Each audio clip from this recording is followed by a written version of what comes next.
Be the host with the most with any three for £21 on selected wines at Morrison's. There's loads to choose from, even your fave Prosecco. More top-ups, anyone? Majority of stores subject to availability. Max cap 36 bottles. Excludes Scotland. Ends 1st of January. Please drink responsibly. The Clyde One Super Scoreboard Podcast with Lucas Volvo. The big event is on now with exclusive discounts on approved used Volvos. Frank McGarvey shoots. Derek Johnston. A marvellous goal by Celtic. Rangers pressure pays off. The Darton Army go crazy. Glorious goal. Glasgow and the West's league leader for 50 years. I'm asked to give an opinion and I like to give an honest one. This is Clyde One Super Scoreboard.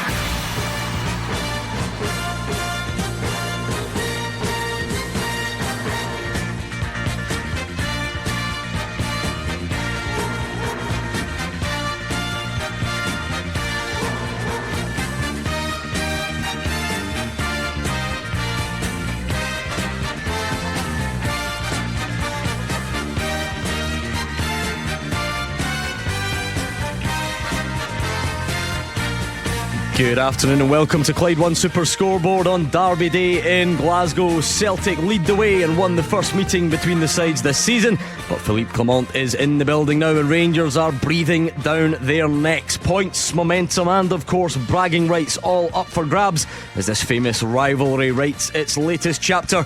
Huge games to come later this afternoon, but all eyes on the east end of Glasgow for Celtic against Rangers in the company of Gordon Dalziel, Mark Wilson and Hugh Keevins. It is without question the most pivotal Saturday of the season so far for Celtic and Rangers. You must do it by the numbers.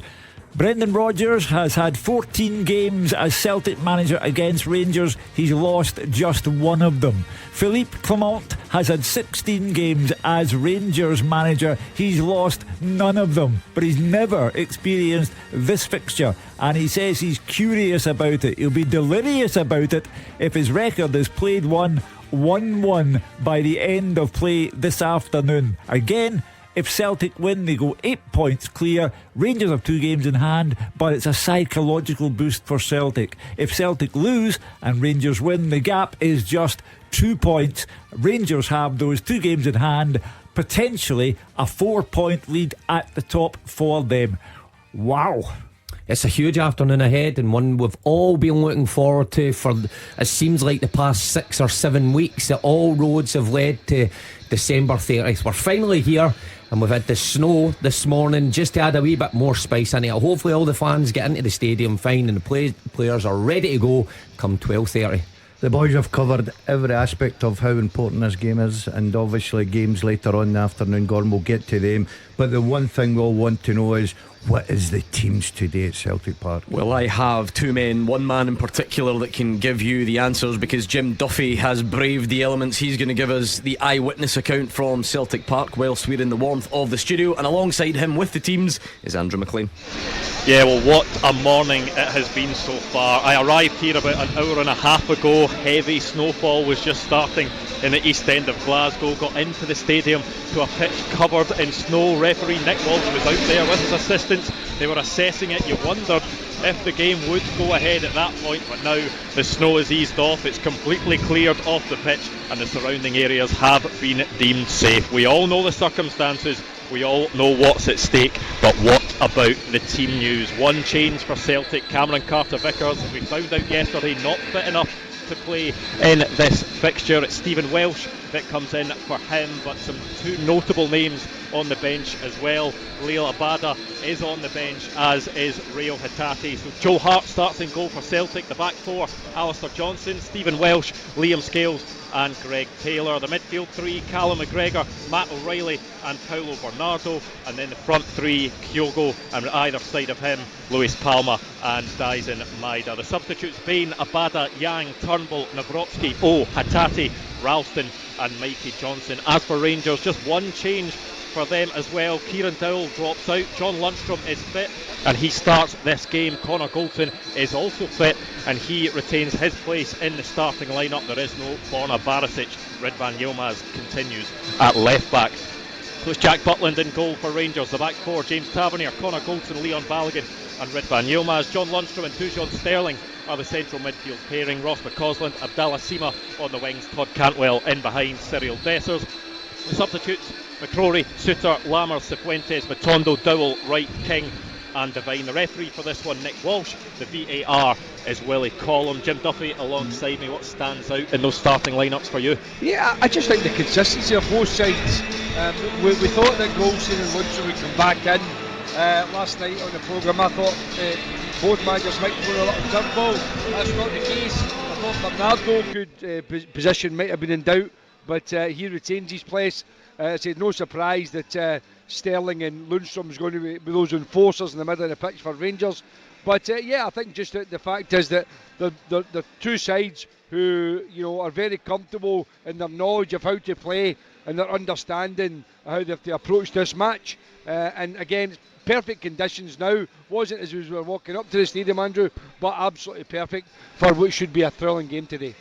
Well, those are the teams. Just over 20 minutes to go until kick-off at Celtic Park. To the home side first, Mark Wilson. Give us the positives and the negatives from that Celtic team. Well, the huge negative to start with is obviously Carter Vickers out. Consistently, I think the best defender in the country. Very consistent for Celtic. They are a much better side when he's in it defensively and when they're in possession. So it's a huge blow, but another opportunity for Welsh.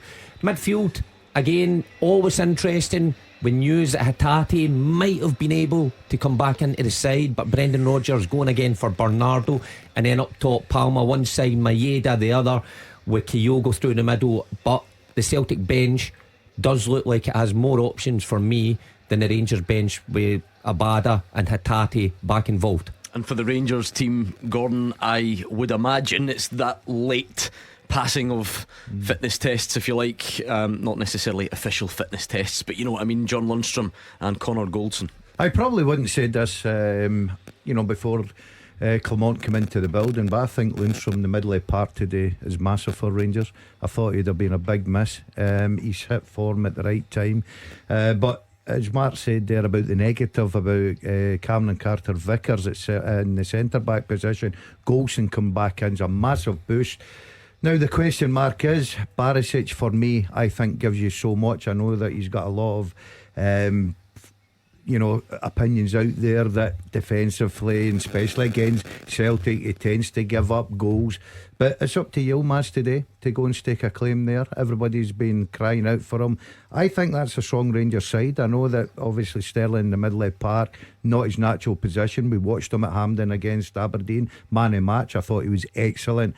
Very positive for Rangers. It's the beauty of this fixture, Hugh. Right up to this point, you spend weeks debating who will play and who won't, and you very rarely arrive in the moment with everybody fit and available. No. Cameron Carter-Vickers misses out. He didn't play in the first meeting of the teams this season when Celtic won the game. I don't think a month or two ago any Rangers fans would have been clamouring for Dujon Sterling to play in midfield, yet he's done very well when he has, so it just all adds to the occasion, doesn't it? Celtic finished on the 3rd of September at Ibrox with a back four that had Bernaby, Ralston, Scales and Lagerbielke. It was ridiculous that Rangers couldn't lay a glove on Celtic that day, and Kyogo's goal settled the match. Today, Celtic, the central defensive pairing of Scales and Welsh, exposes the farce that was Celtic's summertime spending. £7.5 million worth of Lagerbielke and Nawrocki, unable to be trusted at the start of this game. Nawrocki on the bench, give me a clue the last time anyone saw hide or hair of him. So there's obviously a doubt, I think, about Welsh's ability to last 90 minutes, and that's why Nawrocki's there. But all of that will become a redundant topic of conversation once this game gets underway. How fascinating can it be? Philippe Clement has not lost a game for Rangers since he became manager. 16 matches, won the last 7 on the bounce. If he goes away from Celtic Park with a win over Brendan Rodgers' team, he adds to his own iconic status in the eyes of the Rangers fans. On the other hand, if Brendan Rodgers wins, he becomes the first manager to defeat Philippe Clement. A feather in his cap. Could not be more intriguing. Yeah, for the two managers, Mark, there is obviously always pressure in this fixture. It just takes on slightly different slants depending on the circumstances. And as Hugh says, the pressure obviously on Philippe Clement is about, can you do this? This is your ultimate test, and well done in the 16 games. We know what this one means to the fans, but for Brendan Rodgers the pressure is, don't lose this, because then all of the doubts really start to creep in about what's going on in his second spell at the club. Well, the difference is, one at the minute is trying to build their career in Glasgow, and Philippe Clement has started that very well. The other, Brendan Rodgers, it seems to me like he's always trying to stave off some form of criticism even when he's winning, and it seems it could be pivotal today. If Celtic don't win the game, then the dissenting fans who have been on his back all of this season, even though he sits top of the league, will be fast on the phones after this game. If he does win, then it's maybe not so bad for Clement, but for the Rangers fans, it shows that this underperforming Celtic side that we've been on about all season are still better than them, and would be 8 games in hand. It would still be a huge blow to lose the first 2 games against your rivals this season. So it's an intriguing fixture for the players on the pitch selected, but you're right, highlighting both managers, what's at stake for both of them. Yeah, the importance, Jim Duffy, of those head-to-heads. I mean, you look at some of the even last season. Yes, it was a comfortable enough title win in the end for Celtic, but they put a lot of that gap, the numbers as Hugh calls it, comes from these head-to-heads. It's stating the obvious. You're getting the points yourself, you're denying your opponent the chance to have those points. So these days can play a massive part in the title destination, can't they? Yeah, absolutely. I mean, we can always say that the teams will drop points throughout the year, but these games are pivotal. There's no question about it. If Celtic go on and win again today, then as I said, it's, two games against their greatest rivals, maximum points. And again, it just puts down a marker, both in terms of the arithmetic and also psychologically. That Rangers can't seem to get one over than their greatest rivals. But today, I don't think we'll have a better opportunity. Hugh mentioned Celtic's back four finished at Ibrox, and that was a real test. But I think this is a different Rangers side coming today. I think it's a stronger mentally. But it's easy to say that. They've got to prove it. And this is the place they've got to prove it. No Rangers fans here, and I think that can't be underestimated. I think, when you make a pass, a good shot or a cross, it's definitely silence, when you do that, if there's no fans there. And it's probably very, very strange for these Rangers players to understand that as well, to acclimatise to that. So I think that will play a part. But I think if you're looking at the Celtic team sheet today, that's got to give you confidence if you're a Rangers player. And particularly, as Gordon was mentioned there, Lundstrom coming back in, Golson back in. They've got a real physicality about them today, Rangers. And I think, as I said, is a day they've got to prove it. They've got to go out there and prove it.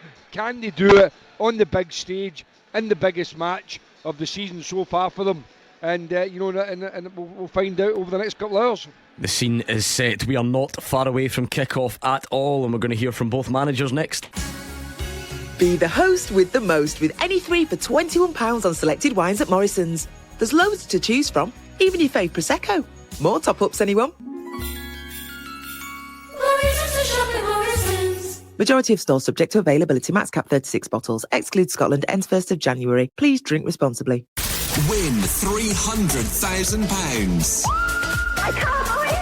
I can't thank you enough. Oh my gosh, you've changed my life. You could win a life-changing $300,000 to start the new year with a bang. Enter at winhappy.me/win cash. T's and C's apply.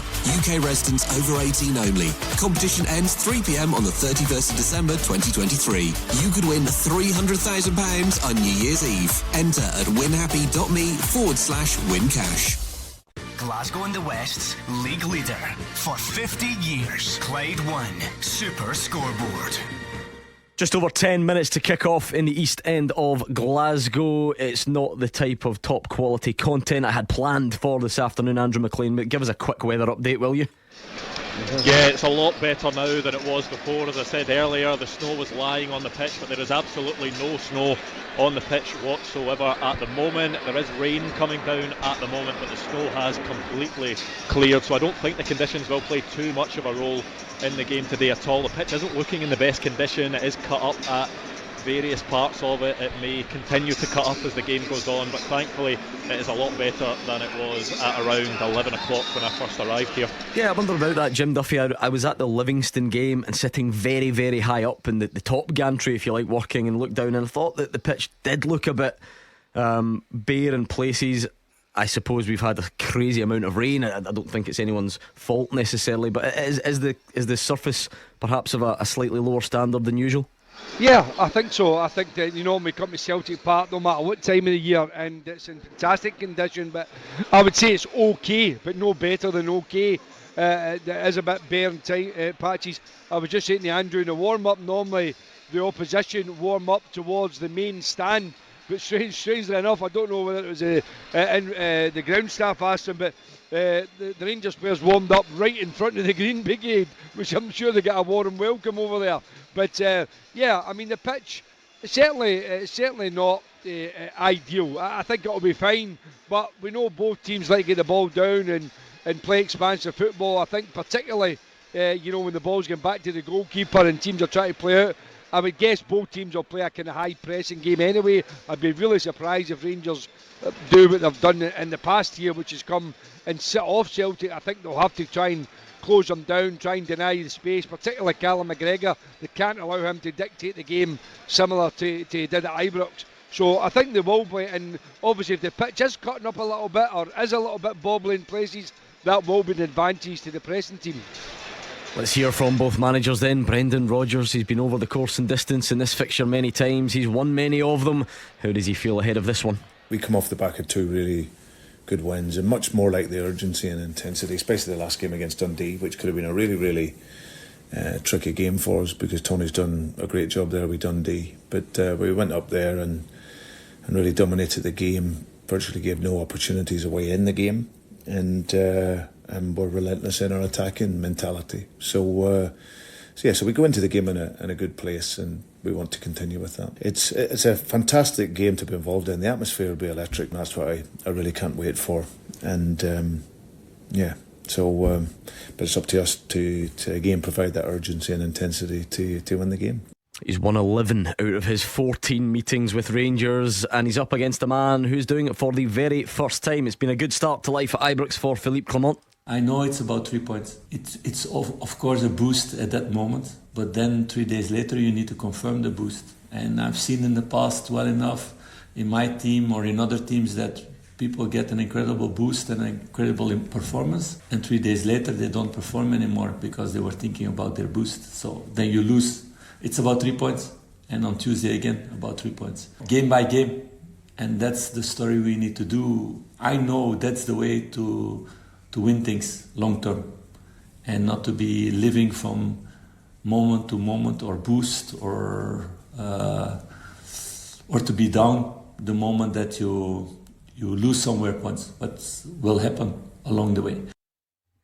Well, Philippe Clement has been acclimatising himself to life in Glasgow. Today is his finishing school. There is nothing more to be learned after you are involved in an old firm derby. He will never have seen anything like it, I guarantee. He will never have enjoyed anything like it, I guarantee. And he only has to ask the man in the opposite technical area, Brendan Rodgers, all about it. Brendan Rodgers, has said it betters any derby that he's ever been involved in. Liverpool-Everton, no matter what. And this is going to be a sensational afternoon for the pair of them. These famous old rivals have met many, many, many times. Everyone is big, everyone in its own way, and this one has an added spice, I'm sure you'll agree. Kick-off at Celtic Park is next. The team with the biggest support in Glasgow and the West for 50 years. Clyde 1 Super Scoreboard. Minutes away from kick-off in the east end of Glasgow. Let's go up to kick-off with Andrew Maclean and Jim Duffy.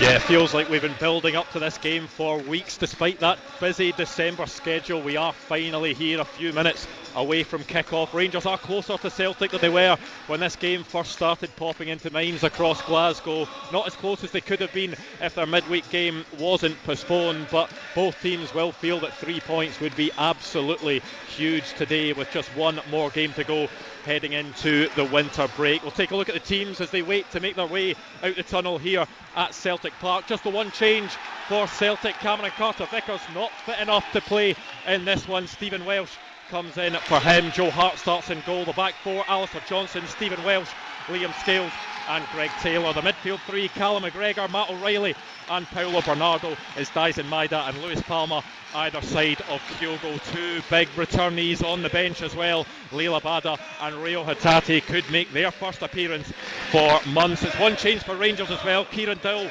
drops out. John Lundstrom is fit enough to play in this one and comes in. Connor Goldson is also fit enough and keeps his place in the team. So Jack Butland in goal for Rangers. The back four: James Tavernier, Connor Goldson, Leon Balogun and Ridvan Yilmaz. The two holding midfielders: John Lundstrom and Dujon Sterling. Ross McCausland and Abdallah Sima on either side of Todd Cantwell, who's in the number 10 role. Cyril Dessers is up top, of course. It is a full Celtic crowd. The noise will be deafening at times, but it's always interesting on days like these, Jim, because if Celtic are playing well, this crowd will be absolutely deafening. But then there is another side of it. I remember last season James Tavernier scored a free kick here and it was dead silence at one point. If Celtic aren't playing well, there could be some discontent, so it really can swing either way. Here should tempt Celtic, there's no doubt about it. You know, the fans are right behind their team here at Celtic Park. Obviously the atmosphere is going to crank up before the game. Celtic traditionally try and start the game really quickly. Rangers should be aware of that. Whether Rangers try and turn them round, try and put pressure under Celtic, try and take the sting out of the game, we'll have to wait and see. But there's a lot of fascinating duels right across the pitch. Celtic will play the three-man midfield. Rangers will play with their two holding players with Cantwell ahead. But to me, it's in the wide areas that I think it'll be fascinating today. You know, I think Yilmaz, there's a lot of attention on him. Maeda, as we know, is lightning quick, very direct. Hasn't been brilliant since he got back into the team, but he is a very important player. Palma is becoming a fan's favourite, taking over from Jota on that left-hand side. But the other side, young McCausland has been a revelation for Celtic coming in. But how does he cope when Celtic have the ball, when the likes of Taylor gets into that midfield role? So, a lot of fascinating duels. And, you know, we just can't wait for kick-off. And once again, atmosphere is absolutely electric. Yeah, You'll Never Walk Alone is bellowing around Celtic Park at the moment. The scarves are in the air. Celtic come out of their huddle to huge cheers as You'll Never Walk Alone continues. You look at the top end of the park as well. Kyogo and Cyril Dessers have had differing seasons, not hit the heights maybe Kyogo of last season, and Cyril Dessers is looking to make himself a Rangers hero. They both have scored 9 goals this season. Can one of them maybe get into double figures and make themselves the hero on Derby Day? It is Todd Cantwell that is standing over the ball as the rain pours down on this Celtic Park pitch. The atmosphere is electric at the moment at Celtic Park, and we are underway in this big derby game. Clyde One Super Scoreboard. Goal flashes. With M&D Green Pharmacy. Make your life that little bit easier. Use their free prescription delivery. Showtime in the East End of Glasgow as a heavy touch from Abdallah Sima sees the ball head out of play early on for a throw-in. Hugh Keevins, go on then, give us your latest prediction. I cannot overlook the momentum that Philippe Clement has built up over 16 games as Rangers manager. I think that Rangers have the players to win 2-1. I think one goal will decide this, and I think home advantage will be key. I'm going for Celtic 1, Rangers 0. Tight. Yeah, I'll go for the draw then. I fancy a stalemate. A blank? I'm going for a blank. I don't think we'll get any goals. Seriously? Yeah. I think it'll be exciting. I think it'll be fast. Doesn't sound it. But I don't think we'll get any goal mouth action. There we go. You know what? I wonder. For me. I wonder what might play a part. We were just mentioning that the pitch at Celtic Park looking patchy all over the place. Not just in that corner where the teams warm up, but even at the tunnel area looks bare. So I wonder if that'll make any difference. Well, look at some of the pitches that both teams have played on recently. You know, the weather has been horrendous. Storm Gerrit has had its way with everyone, and you know, I think the pitch, no one will notice it because they'll be too busy being taken in by the football. Rangers under Philippe Clement, Gordon, have gone a bit more direct to get the ball forward quickly. So again, it's a very general thought, but maybe it doesn't have that much of an impact if that's part of the game plan. No, I think he's just mixed up. Where he's really made an impact for me, Gordon, is defensively. They don't ship a lot of goals. You look at this game this afternoon, I think it will be very tight. Of course it will. Set plays could be a big important factor here. Celtic Achilles heel for me at set plays. And you look at the height that Rangers and the strength that they've got in their side. Well, there's going to be one to defend for Celtic, because Dujon Sterling's been tripped by Callum McGregor out wide. It's the perfect one to swing into the box early on and see what can come of it. You would be amazed if it wasn't James Tavernier, but Ridvan Yilmaz is there to offer the in-swinging option. And as you would expect, Connor Goldson, Leon Balogun, Abdallah Sima's good in the air as well. He's in there. Is the ball, and it is James Tavernier's delivery, but it's a poor one. He won't enjoy that at all. It's easily cleared by Kyogo. Yeah, I find that surprising. I know Tavernier's brilliant, right? You can't argue, but I think that's tailor-made early on. Left foot, swing it in towards that far post and see if you can cause some You're panic. not getting them off Tavernier, come on. No, I know that, but early doors I thought he would have mixed up a little bit. Without doubt, I have to agree. I would put that right on top of Joe Hart and test him right away with a slick surface, bounce it in front of him. It's not been a strength of his. Oh no, a real weakness. And Daz is right, it has been Celtic's Achilles heel. So if I was Rangers there, I would have had Yilmaz there whipping it in. So Celtic got off with one.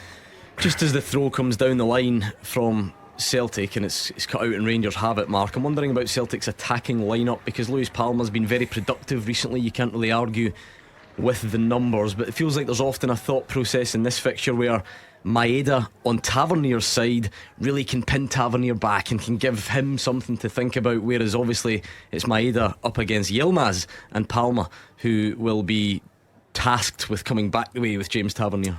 Well, it's a fine balance, because obviously at home you have to think attacking first and what you can get out your side, and Palma certainly on that side is a huge bonus, coming in and delivers and he scores goals. But going back, you have to nullify the opposition. Now Tavernier is probably Rangers' biggest strength, so that's going to be an interesting battle all day. We've just seen a glimpse of it there. Tavernier just bombing off him onto Greg Taylor. I wonder if that sums up everything Rangers hoped about John Lundstrom coming back in, Gordon. It was actually a nice play from Celtic, a great pass from Scales, laid off first time to McGregor. He took it out his feet, he's driving forward, and Lundstrom, powerful running, slides in, nicks the ball away. It's exactly what he's there for, isn't it? Lundstrom's got a new lease of life under Clement. He's been absolutely again. He's been terrific in the middle of that part.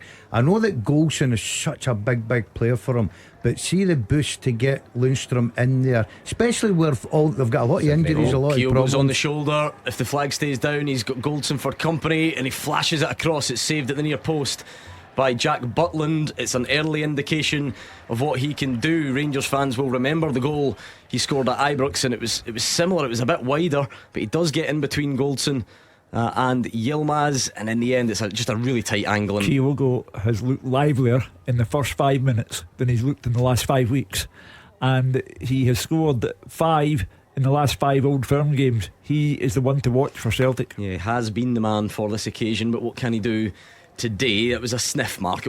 That's not a big chance because of the angle. It was a big opening, if that's the right phrase. You know what will give the Rangers backline something to think about? Callum McGregor, who always likes to dictate and play short, just puts it over the top, and now the Rangers backline are thinking they've got that in their locker. But I thought he maybe should have shot on his left. I think if that was on his right, even at the angle, he's hitting that early. I thought the Rangers' defence was a bit poor. They were sort of static. Very heavy touch from my touch. From Ridvan Yilmaz. Celtic Park seen that touch many a time. Luckily for Rangers, Dyson Maeda's isn't much better, and Jack Butland has it in his hands. I'll tell you what, they're not hanging about both sides. We're 6 minutes in and they're giving us a match that you can't take your eyes off. Oh, it's always breathless, we know that, isn't it? We then see what becomes of it later on, but it's usually a fast start, and that's exactly what we've had so far. Both sides looking decent in different areas and sloppy in others. The surface is slick. You can see that from players' first touch. When it's not perfect, it just gets away from them, which obviously makes for a much more intriguing, exciting game for us. But it's difficult conditions for the players to play in when that ball's just escaping you all the time, but makes for a quicker game. good strikers pitch, as you always say. This is tailor-made for a striker. If I was playing here today, I'd be loving this. I really would. Don't think the fans would be. No. I probably it took me 6 minutes before I scored my first Old Firm game. I've probably been celebrating by now. 6 minutes? Yeah, was it? Yeah. To be fair, the first 4 or 5 would just get warmed up. Rangers are in behind here. Here's Ross McCausland. He flashes it. Joe Hart can only poke it as far as Cyril Dessers. Todd Cantwell, and it's blocked. And Alistair Johnson hacks it clear. Rangers' first opening of the day. And they almost made it count. So Celtic having work to do. Kyogo at one end and now McCausland at the other, just coming to the boil. You pick on a good point early, Gordon, when you asked Mark about that Maeda situation. Rangers, in the opening 7 minutes, everything's going down that right hand side, and of course a couple of problems. I think that's a real big chance for Rangers there. McCausland does so well to get to the byline. I need to see it again if he picked the right option or not. I don't know how many options he had, but he tried to just put it across the face. Even the second option that came, I think, back to Cantwell, I thought he was going to hit that. Yeah, he just tries to put it across the face. Dessers had actually pulled off. Maybe should have seen him, but what an opportunity. Great through ball. And now Greg Taylor, like I was saying about Golson Balogun, now Greg Taylor's thinking this guy's going to run in behind, a real threat. The last time Rangers played a team in green and white and they were the away club, it was Real Betis. And hold on, Hugh, just quickly. Celtic are on the attack here. It was a fast flowing counter attacking move, but fortunately for Rangers, Daisen Maeda is I don't really know how to sum that up. It's a very simple task for him to sort of walk forward with the ball at his feet. He made an absolute mess of it and gave it away. That's extremely poor, Mark. Since he came back from injury, Mark, he just not. His feet goes quicker than his brain at some time. That's the problem. But it was a great opportunity because Celtic won the ball back. The Rangers midfield were exposed. McGregor works it out wide. He's got 1v1 and he loses it. The point I was going to make about Real Betis in the Europa League is that Rangers went there to Seville and played without fear, and for me they've approached Celtic Park in the same manner today. It's quite open, isn't it? Very good. open. It's very good. I'm enjoying this so far. I'd like to see a couple of shots, and I wouldn't really be surprised if either team took the lead. Does that make sense? It just feels open. It feels like it's swinging a bit. Not amazing chances yet, but Matt O'Reilly just pokes one back. Maeda's going to try and bring it under, but it's great covering from Dujon Sterling. That was a good area for Celtic to get into. Well, pretty much the reverse of what just happened with McCausland in the other side. O'Reilly getting in the inside channel. Lewis Palmer running at Tavernier for the first time. He goes outside this time and just chips one in, but again, good defending by Connor Goldson. It's a bright attacking start, this. Yeah, Celtic's starting to put a little bit of pressure on Rangers, but the one thing that Clement is confident about is that defence. It's been terrific since he's come in.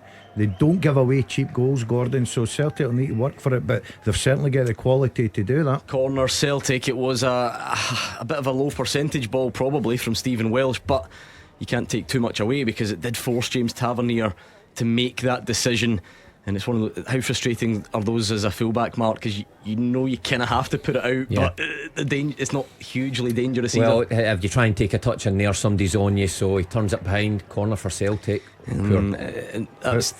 saw that numerous times at Dens Park. Palmer going near post and getting it wrong, but it comes back to him. Butland punches, and it's an important header from Lundstrom because Matt O'Reilly was lining up a volley from inside the box. Greg Taylor stayed up and still sort of in and around the Rangers box as Lewis Palmer brings it down and it's hacked away. We're like one touch or one killer pass away from quite a lot of incisive attacking play here, and it's Celtic are doing the most of it in the last minute or two. Good spell this for Celtic, but you've got to say Rangers have defended their box pretty well in the last few minutes. Bodies in the right place, getting the first contact on it, but pressure, wee bit relentless over the last couple of minutes here coming at them. Yeah, Celtic's starting to knock this ball about, getting the wide areas, getting people into dangerous position. It's just that final ball into the box they need. And there's this one, it's flashed wide right on time by the arriving Paulo Bernardo. It went to Palma, he just checked back, played the cross in, and I wonder if Palma should have done better. It goes wide of Jack Butland's post. Yeah, it's a big chance. Should have done much better, but I mean Maeda just can do nothing about it. It's it actually ends up miles wide, Hugh. That would be the frustrating thing. You know, he got his goal at Dundee. He did well. He has looked peripheral since he arrived on loan. but there was the chance to really make a name for himself, and he should have done better. He should have scored. I thought Dundee was his best game, Hugh. I really did. I thought he was excellent, and that's why he's probably kept his place. Hatate would have been a big risk, but I agree with you boys. As much as it is still a difficult chance, he's got to do better. He's got to do better. It's not as if he's under any great pressure. He got the free header. Great ball in as well. Good play by Celtic. First talking to of the afternoon will go to Paulo Bernardo. He's just left one on Connor Goldson as he tried to press. It was just late. And he's gone in and he's kind of stood on Goldson's foot at the back of it. You can see Celtic's tactic there. High press, every one of them. The front three backed up by Bernardo, trying to win the ball high up the pitch. And Bernardo just late, but I'm with the guys there. Just needed the slightest touch. He almost got too much on it to divert it wide. Palma started well going forward, really has. Rangers really going long over the top, trying to find McCausland quite often. Done it a few times, and Butland tries it again. And I suppose that's the idea, is even if it doesn't work straight away, sometimes Rangers are picking up that second ball and they're able to come again, and that's really good from Yilmaz. Leaves Maeda, but then the pass isn't great and it goes straight through to Greg Taylor. I think Dessers just needs to stand there for him. There's nothing more frustrating, I think, for that's a fullback when you're coming in the pitch and you just need someone central, and Dessers has made a diagonal run, so it makes Yilmaz look the fool for passing it into a space that no one's there. But Dessers just stands, he can bounce it off him right in the edge of the 18-yard box. Listen, I'm sticking up for fullbacks. Listen, for once I agree. I think that Dessers has got to sometimes be a bit more braver playing with his back to goal. I think sometimes he's always looking for a different ball from the wide areas. He's got to link up play. I think Mark was right there. Celtic enjoying a bit of possession in the last 5 minutes or so, but that pass isn't good and it will not reach Luis Palma. And then there's a strong challenge on Ross McCausland from Liam Scales, the exact type that fans like, because it's not unfair, it's not a rule breaker. No. Referee doesn't have a decision to make, but it's firm, and they tend to go down well on Derby Day, don't they? A statement tackle, and the fans love Scales. You know, but for injury and what have you at the start of the season, he'd probably be an Aberdeen player on a permanent basis now. But he answered the call, and he's better and better, and that was you're right, Gordon, the kind of tackle that endears you to the Celtic fans. That Rangers tactic, Gordon, is when it goes wrong, it just looks really ugly, doesn't it? Connor Goldson's tried to go over the top, and it's straight to Joe Hart, not even remotely close to any of his teammates. I was going to highlight that, Gordon, because in days gone by, if you've seen Golson on the ball in that position, it was always diagonals. Now it's straight balls for some reason. But you're right, if it goes wrong, it does look a bit, just cheap giving the ball away. But I think both teams, I think Celtic will be more the happier, because I think they're grown out. Well, they're not anymore. As Scales gives the ball away cheaply there. Yeah, Sterling's going to come and find a pass, and he's found Dessers, and he's turning, and there's a bit Cantwell, it's a really tame effort, almost got stuck under his feet, and he got no power on it whatsoever. Well, you know what, they've done their job. Dessers and Cantwell done their job, how to press and just cut off McGregor and force Scales into a mistake. Dyson Maeda robs Balogun in the box, but it does go all the way through to Jack Butland. End-to-end stuff here. I feel for Balogun. He looked round there, Maeda was 20 yards off him, and then by the time the ball got to him, that's exactly what I was thinking. When he got it, you could not see Maeda in the picture, and then he just appeared. Even if his quality hasn't been there in the early stages, you're always getting that from him. If you are keeping a note of these things, Kelty against Alloa is off, and you saw it pop up there. I know some are starting to dwindle due to the weather. Ooh, Celtic almost in at the edge of the box, just a slightly heavy touch, and that's really good from James Tavernier. Just works it out to McCausland as Rangers try and come forward. There's a bit of space here. This could be Rangers' best opening. Todd Cantwell, couple of step overs, and he just gives it to no one in the end. However, Stephen Welsh has taken a sore one. It's not an area Celtic are blessed with. Well, that's why Nawrocki's on the bench. I said it before the game. There clearly has to be, Stevens had a lot of problems with injury in recent times, and he's taken a sore one there. You would always have to carry a spare centre back on the bench anyway, wouldn't you? I think Cantwell's got to move that ball quicker. To be fair to him, he gets into a great position. He's got people round about him they can go and play off. He got to move it quicker for me. Yeah, he wanted to take it himself initially, didn't he? And it just didn't quite work out. Paulo Bernardo bundles into the back of Dujon Sterling. I don't know if we're quite at that stage yet, but it's a couple of fouls for Bernardo, so he'll have to. Oh, it's brilliant from Abdallah Sima. That is a free kick right in the edge of the box, and that will be a booking on Alistair Johnston. Sima plucks it out there, spins away from him, drives into the box. It is a real piece of quality from Abdallah Sima, and Alistair Johnston goes into the book. He's just too quick there for Johnson. What a first touch it is to set himself up. Squares up Johnson, goes inside him, and Johnson knows he has to make the challenge outside the box. Deserved booking opportunity for Rangers. The days I worked with that AJ saying, show him down the line. He lets him come inside. Sometimes there's only so much you can do, but on top of that, Alistair Johnston may be one of those that hasn't been at top form recently. Struggled a little bit, Gordon. He's come in for a little bit, not criticism, just the standards that he set when he come into the building at first, but dangerous position here. Yeah, big chance this. It's one of those that Tavernier will just put with pace towards the goal, and if it takes a touch, it might even go all the way through, but they're all lined up round about the kind of 10-yard distance shirt pulling from goal. There'll be the instruction from Brendan Rodgers to his side. Pretty sure this is going to come in with so much pace that there might not be time. Again, Yilmaz is there, but you'd have to imagine some sort of decoy as Tavernier, and it's another one right onto the head of Kyogo. He'll be really disappointed with those two deliveries he's had from free kicks. Yeah, without doubt, because that one was ideal for him, just to put it in with pace. All you need to do is miss the first man. He went safe, didn't he? A bit floatier than I thought he was going to be. Usually he puts it in with so much pace it's hard for the goalkeeper, but easy set pieces for Celtic to defend. So if you're putting the ball in there and Kyogo's heading away, you know it's a disappointing free kick or set twice play. Now. Yeah, twice. So they'll neat up their game a little bit, because set plays could be important here. Yeah, Johnson tries to go over the top to Maeda, but he can only really head it into the air, and I think it's Balogun in the end that deals with it. To be honest, I think if he trusts his first touch better, he actually plucks that out. But just seen Sima doing it the other side, Maeda choosing to head it. Oh, it's nice from Callum McGregor. Just feints one way, skips inside Dujon Sterling. Celtic are arriving here with Luis Palma again, just tiptoeing towards the box. It's a threaded one, and it's just a bit too heavy for a Celtic teammate. I think that's unlucky.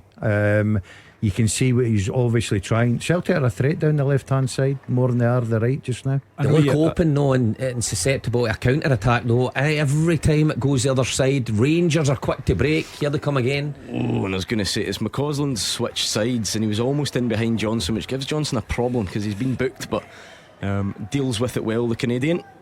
Don't know if there was much conviction from McCausland in getting through, and that's nice from Rangers, edge of the box. Wow, it's not a great shot at goal from Abdallah Sima. He can be hit and miss, and that was definitely a miss. Oh, was a miss, alright? And by some distance.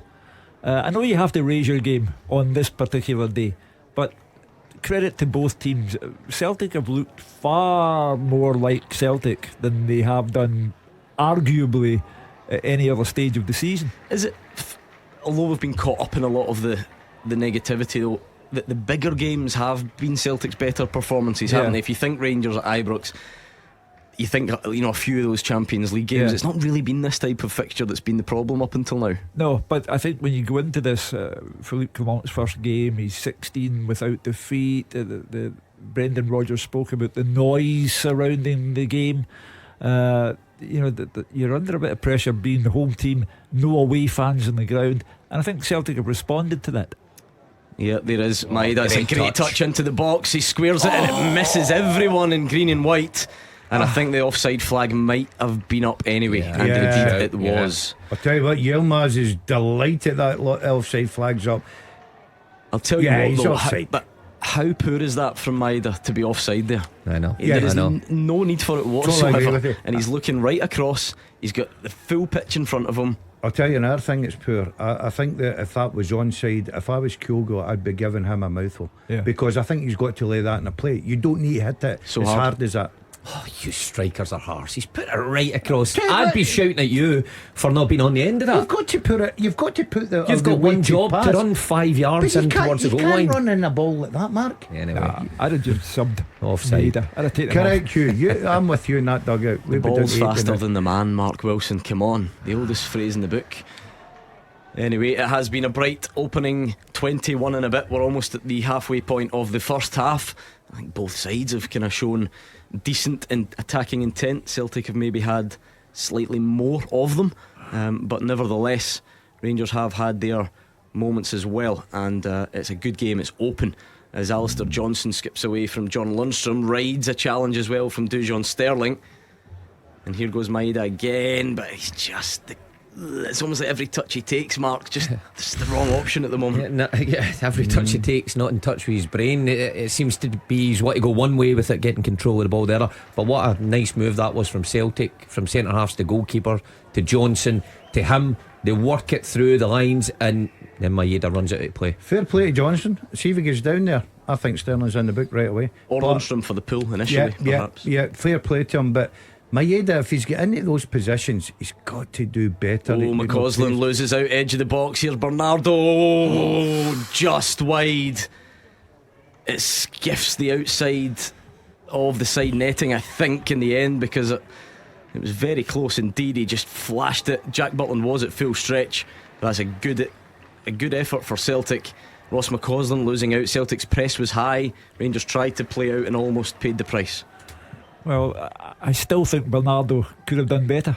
It looks dramatic, but I think he could have been more clinical in his finishing. You're hoping he hits the target, makes the goalkeeper make a save. Hugh, I can understand that. Might even have got there. He threw himself so. But Bernardo's come in for a lot of criticism so far. I think he's at Dens Park. I thought he was excellent. I really did.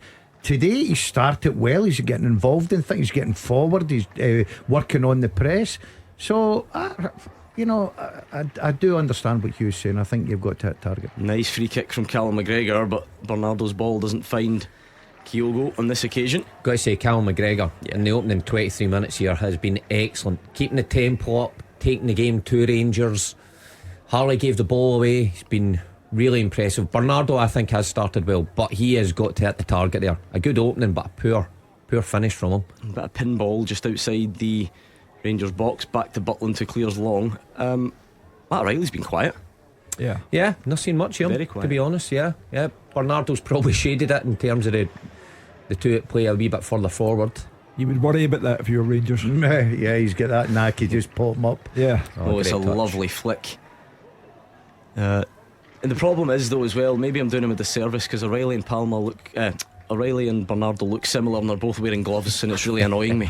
But I'm pretty sure all the credit we've given Bernardo has been deserved. But I think slightly different look. I think they're getting more joy down this left hand side all day long. Yeah, that's where. And here goes Palma, and he gives it to Greg Taylor of all people. A Greg Taylor shot from outside the box with the right foot is not perhaps the most predictable. He's got a corner. He has got a corner indeed.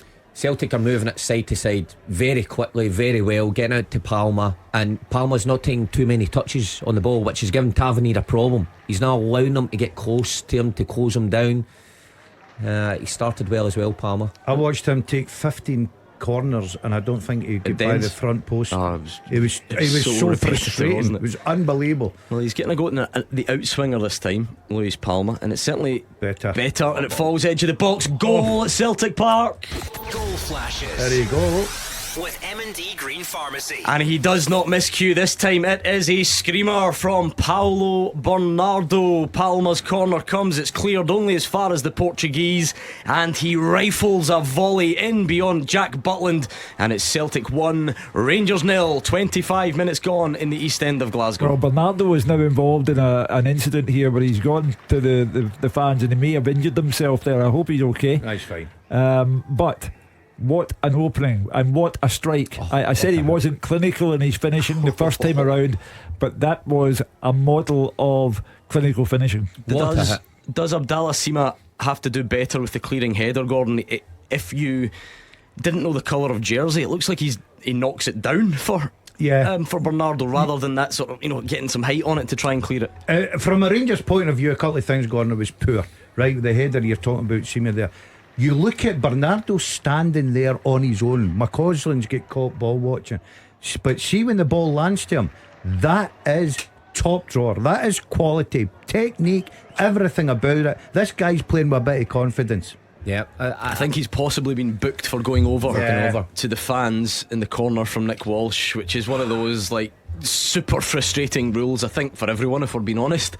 But you can expect it, don't you? I think the referee had no other option there. He took the right call because it brought fans down. Yeah, and that's a danger. That's a danger to the fans. It's a danger to their safety. So you could almost see Callum McGregor's awareness extends not only to the midfield battle, but straight away he was telling the fans to sort of stay back and trying to get Paulo Bernardo to come back the way. And he does go into the fans. It leads the other players over. After he said, the problem is after he slides on his knees to celebrate, he then gets up and starts walking towards the fans, who then grab him, and it causes him to come on the pitch. So justified booking, but what that is right. See, the technique involved in that, when the ball's coming off the surface from Sima's header so quickly, is so impressive. And I've been probably one of his biggest critics, saying he doesn't do enough. And it just keeps rotating between him and Turnbull, and nobody's grabbed the jersey. Well, that's one way of grabbing the jersey. There's clearly not been loads in it, Gordon, but have Celtic shaded it up to this point anyway? Yeah, I do. I think I said it earlier, I thought Celtic would have been the happier side. I think they look a bit sharper. They're getting a lot of joy down the flanks as well. Some nice balls in. Another corner to Celtic.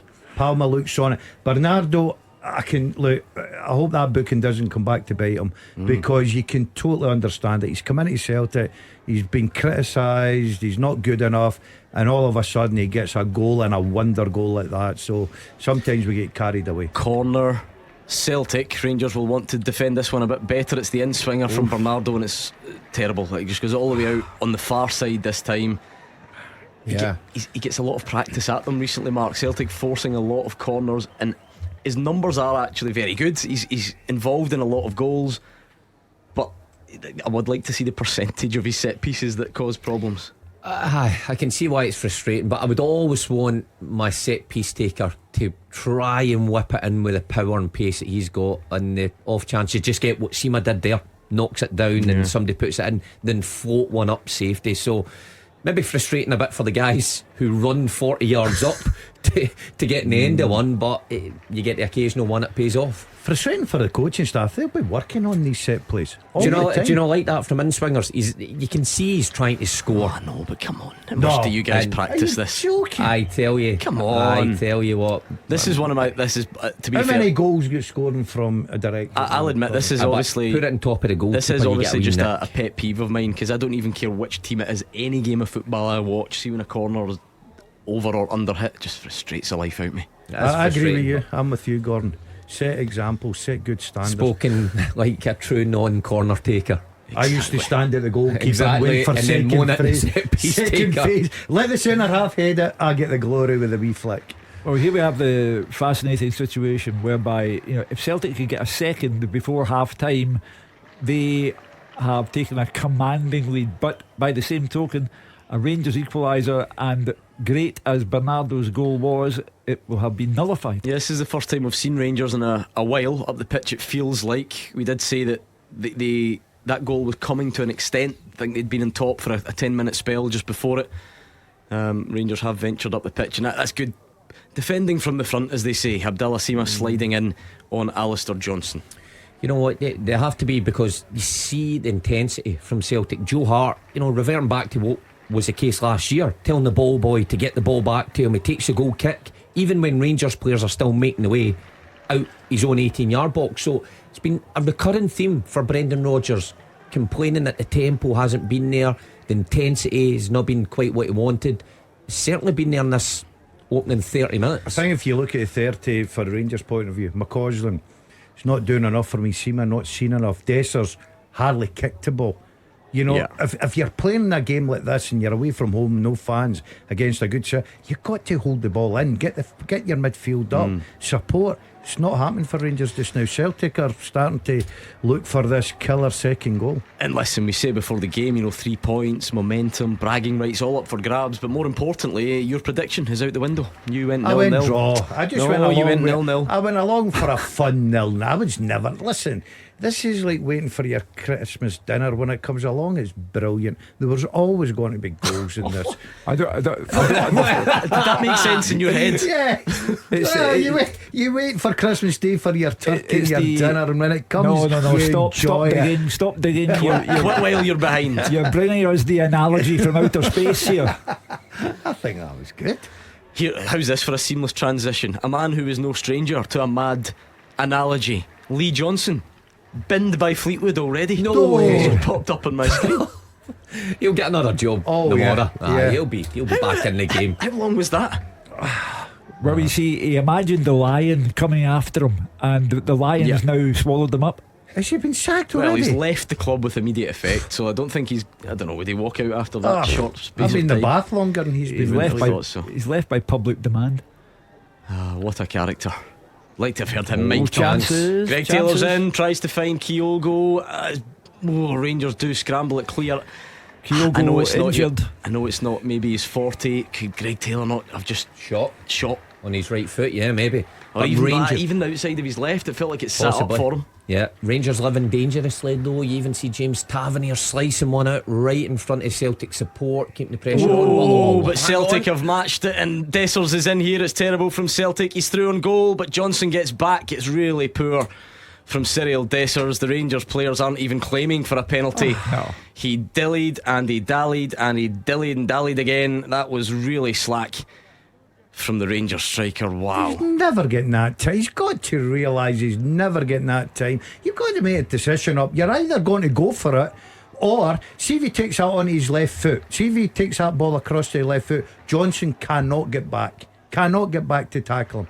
But he's either got to hit it or try and pick out Cantwell. That's slack play from Rangers. Stephen Welsh thought he'd given away a goal.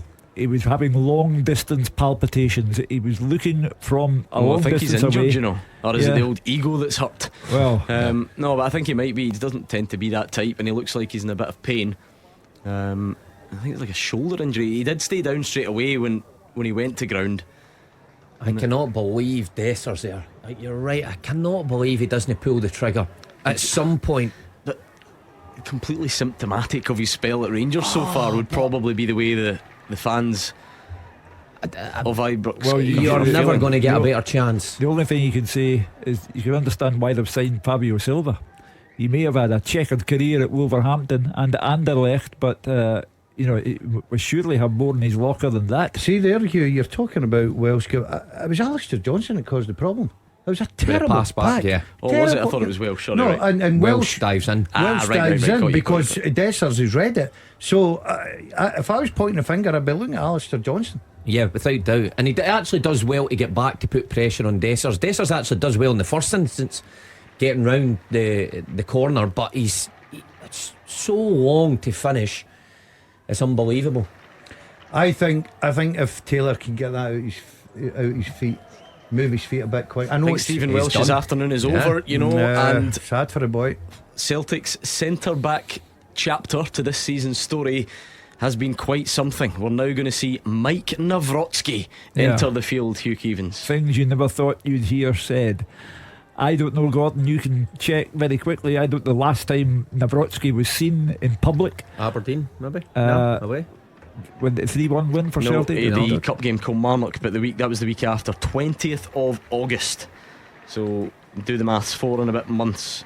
And of course that game didn't go to plan for Celtic. They lost, and he has not been seen since. And quite often within that, he's not even appeared on the bench. So is Phillips still on the bench?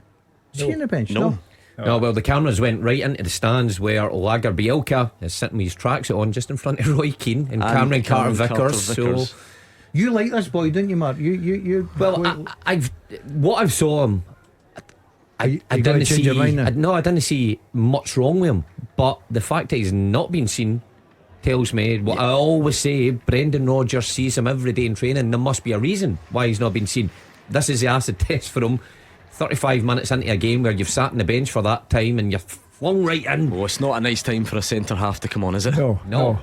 It really isn't. But I'll tell you what, this fixture in particular, remember the first chapter was Lagerbielke and Scales, and to be fair, Scales has obviously kicked on. And now Mike Nawrocki on to replace Stephen Welsh, who started this game in place of Cameron Carter-Vickers. So it is the most unforgiving fixture. No one's going to mention that his last game was on the 20th of August, and no one's going to mention anything other than how he does. He came onto the park when Celtic were winning. He has to leave the park at the end with Celtic winning. Yeah, Callum McGregor plays a nice pass, but Liam Scales does not follow suit, and that is the problem for Celtic, because Scales, he's midway in the Rangers half when he does that, and it does leave Celtic a bit exposed. I'm not sure it was a particularly difficult pass either. But Rangers are giving it away as well. Their ball retention's not great. Paulo Bernardo's pass goes out the pitch, and there we go. Yeah, it's went a little bit slack, Gordon. A great start to the game. We've obviously got a goal, plenty of excitement, plenty of talking points. I think it'll be up to the sitting midfield players of Celtic to try and just protect the two centre backs just now. Because obviously, just coming on, this is a real difficult time for it to come onto a fixture, especially the pace of it. So he just needs to settle in. Plenty of time for him to try and make up for it, but the more I think about that Cyril Desser's chance, it kind of falls into like the unforgivable category, doesn't it? Well, he just doesn't do anything. That's what I mean. You know, like players can miscue and they can get their technique wrong, and it can fly off their foot in a way that they didn't intend it, and they can even. Hold on. Oh, Ross McCausland's in here. Celtic are sleeping at the back, and it's blocked as he tries to shoot with the left. Nawrocki has just blocked from McCausland, but how easy was that? No, Cantwell's in, saved. Joe Hart. It's livening up a bit here. What is Greg Taylor doing? Rangers are starting to show a bit about them. Well, what a couple of opportunities there. Greg Taylor caught it again, and it takes the centre half who's just come on to get the block, but then Cantwell in with an effort, and Clement's outraged on the touchline here. I don't know who that. He wanted the throw in to go the other way. I think this is really poor from Celtic. It's such a comfortable situation. They'll switch off. They all switch off. It's a good block, and then Rangers come right back up the pitch again. Cantwell, the defence are all over the place. I'll tell you what, I bet you Brendan Rodgers will be desperate. By the for way, his just in the second phase of that there, Nawrocki has a great block. However, when Cantwell goes to pick up the ball, he goes back to try and be the right centre half and leaves a huge gap. Philippe Clement has gone into the book, but this is the difference. This is why, amongst the many reasons and lack of ability, that I could never be a football manager. There is no way. There is no way I could get that upset about a throw-in on the halfway line. I just couldn't do it. No. See, I'm just not as passionate as you guys. Everybody's got a different personality. You're quite serious, we're fun guys. It's all different personalities. You're relaxed. You're relaxed. We get caught up. We know we're getting the sack. You're okay. You're moving in our job. Philippe Clement himself put it on public record that his first marriage ended because his wife was unhappy with the way he would not let the children win any games they played with their father. He didn't say that, did he? He did. I've had a lot of endings to marriage, but never. I was going to like say that. you've just introduced Gordon Dale's That's specialist subject here. Let's not go there. We're 39 minutes into this one. But this is the man's singular personality. He does believe in arguing over throw-ins at the halfway line. Yeah, I wonder if Rangers would get the. Oh, it's a great tackle, and is that Mike Nawrocki? Yeah. Mike. Tell you what, can't argue with that so far. It is going to be a corner to Rangers though. I wonder if O'Reilly's going to get a booking here because it's a late challenge on Balogun. You'd have to think that would be pulled back for one. Waters into him. That's a yellow card, you've got to say. Yeah. You can't get better. Nawrocki, what a tackle that was, because Seamad's got a bit of pace. If he gets away from him there, he's in trouble. Bookings are terrific tackle. Piling up slightly for Celtic. That's Matt O'Reilly, Alistair Johnson and Paulo Bernardo inside 39 minutes. Will we get a sending off, Mark? I think that today Rangers, we might, by the way. Yeah. Todd Cantwell on corner duty. I feel like it's always James Tavernier, but I could be wrong. Todd Cantwell's going to swing this one in, whether there's a play here to try and free up James Tavernier elsewhere for a shot at goal. This is where Rangers should be trying to get a bit of joy. Joe Hart has struggled on these a few times, and it's a decent ball from Todd Cantwell, sort of 6 yards, good defending by Celtic. Yeah, body's in the right place. Yet again, Bernardo pretty composed at the edge of the box to hook it away. I think it's Alistair Johnson gets a header, Mark, but good defending from Celtic, I've got to say. Rangers coming into this more at the end of this first half. I would say so. Yeah, I would say so. Good few opportunities. You've got to say Dessers has got to do better. Got to do something. He hit stage fright. Probably McCausland could have done better. Cantwell. So 3 decent opportunities in the last 5 minutes for Rangers. You know, other than Paulo Bernardo's goal. But hold on, here come Rangers. Yeah, and this has been a feature of Rangers so far. It's McCausland saved Joe Hart and then cleared away. Celtic hanging on a bit here. McCausland looks like he's causing Greg Taylor quite a number of problems down that side. He fancies it against Taylor. He certainly fancies it. And I'll tell you what, you can criticise Joe Hart all you want. That is a terrific save. It keeps that score at 1-0 to Celtic. You're just looking, where's Dessers? See if you're a striker, am I being too critical? Are you looking for your striker to come in here? It's a brilliant save. I think he gets fortunate though. You're right. It's a bit of a lottery where that falls though, isn't it? Dessers isn't there. But you're a natural striker. You're following everything in, Gordon. Yeah, but the Celtic centre back was right on it. Yeah, well, look, you can always take your chances. I think Taylor does look terrified in McCausland. Dessers will probably get enough criticism. Oh, have we got a wee check here for a handball, do we? No. That's way out. Is it? I can't even see who that hits. Does that hit? Well, Alistair Johnson in the hand. Alistair Johnson. I think it hits him in the hand here. It does hit him in the hand. Oh, is that hand? I don't think I don't think he'll get a penalty for that, will he? Well, it hits Alistair Johnson in the hand. I Yeah, think but he could be in trouble here. Will they call him? Is on VAR. I think he could be in trouble here. No chance. No. Well, he's not meant it. But I think the hand is. Is it probably close enough to his body? Yeah. Where it's not that outstretched arm. It's not kind of. What are they doing at the back here? I'm not sure about that. Celtic have gone a little bit. See, since Welsh went off, it look like they've lost that little bit of discipline. They just need to settle down and get it back. What's happened to him But as well? getting back to that handball, I know that there have been some decisions this season we've really questioned, but that's never a handball. It's never a penalty kick. The ball's hit his hand. But every ball that hits your hand isn't a penalty kick, Mark. I know, but Right, when it's so there close you to go your then. body, okay, when it's a supporting arm, we all know that. I think the hand was quite close to the body. I mean, it Look, looks his dramatic, hand and all. I had- would agree that. To be fair, Not a chance. Oh, I'm delighted, and the Rangers fans will be loving you for shouting for a penalty for him. It's still early. Still early. I think it's fortunate anyway. John Lundstram tries a sort of flick out of midfield that doesn't go to plan, but Celtic's passing isn't brilliant either. And then Maeda comes back the way it has got a bit scrappy as it can often do. Maeda and Kyogo are not in this match at all. And it's an ambitious crossfield pass. James Tavernier cuts it out, but the second ball does fall the way of Celtic. We saw a lot of Palma early on. He's having a little bit of a quieter spell now. Yeah, they've lost a little bit of momentum, Celtic, especially down the left-hand side where we're so dangerous. But look, I think you've got to give credit to Rangers. I think Rangers have started to grow into the game, get a bit more quality. McCausland unlucky, giving Taylor a hard time out as well. So you're not going to dominate one of these games for 45 and then come out and dominate the second half. It never happens. Oh, it's lovely nutmeg from Yilmaz on Daisen Maeda. There's nothing worse when you go charging in the left back, just touches it through your legs, gets it the other side. He's been actually okay today, Yilmaz. It's been a problem area for Rangers in previous visits to Celtic Park with Barisic, but Yilmaz is taking care of Maeda okay. Yeah, it's a nice triangle from Rangers until Lundstram forces one and Celtic cut it out. But again, then Palma gives it away. It has descended a little bit, you have to say. I'll tell you what, be... that's got to be a yellow, is it? I think McCausland sort of clears the ball and slides in. I don't really know what McGregor. Yeah, I think McGregor still leaves one on him, doesn't he? Bit of experience there from Cal McGregor. I think what he's trying to do is lift the players again. I think that Rangers are starting to get a grip of this game. I know it's coming up to half time, so McGregor, being the experienced captain, played in these games many a time, just trying to get a little bit of urgency out of his players. 2 minutes added. I thought it might be more, given Stephen Welsh. Stephen Welsh, yeah. Yeah, the goal took a bit as well.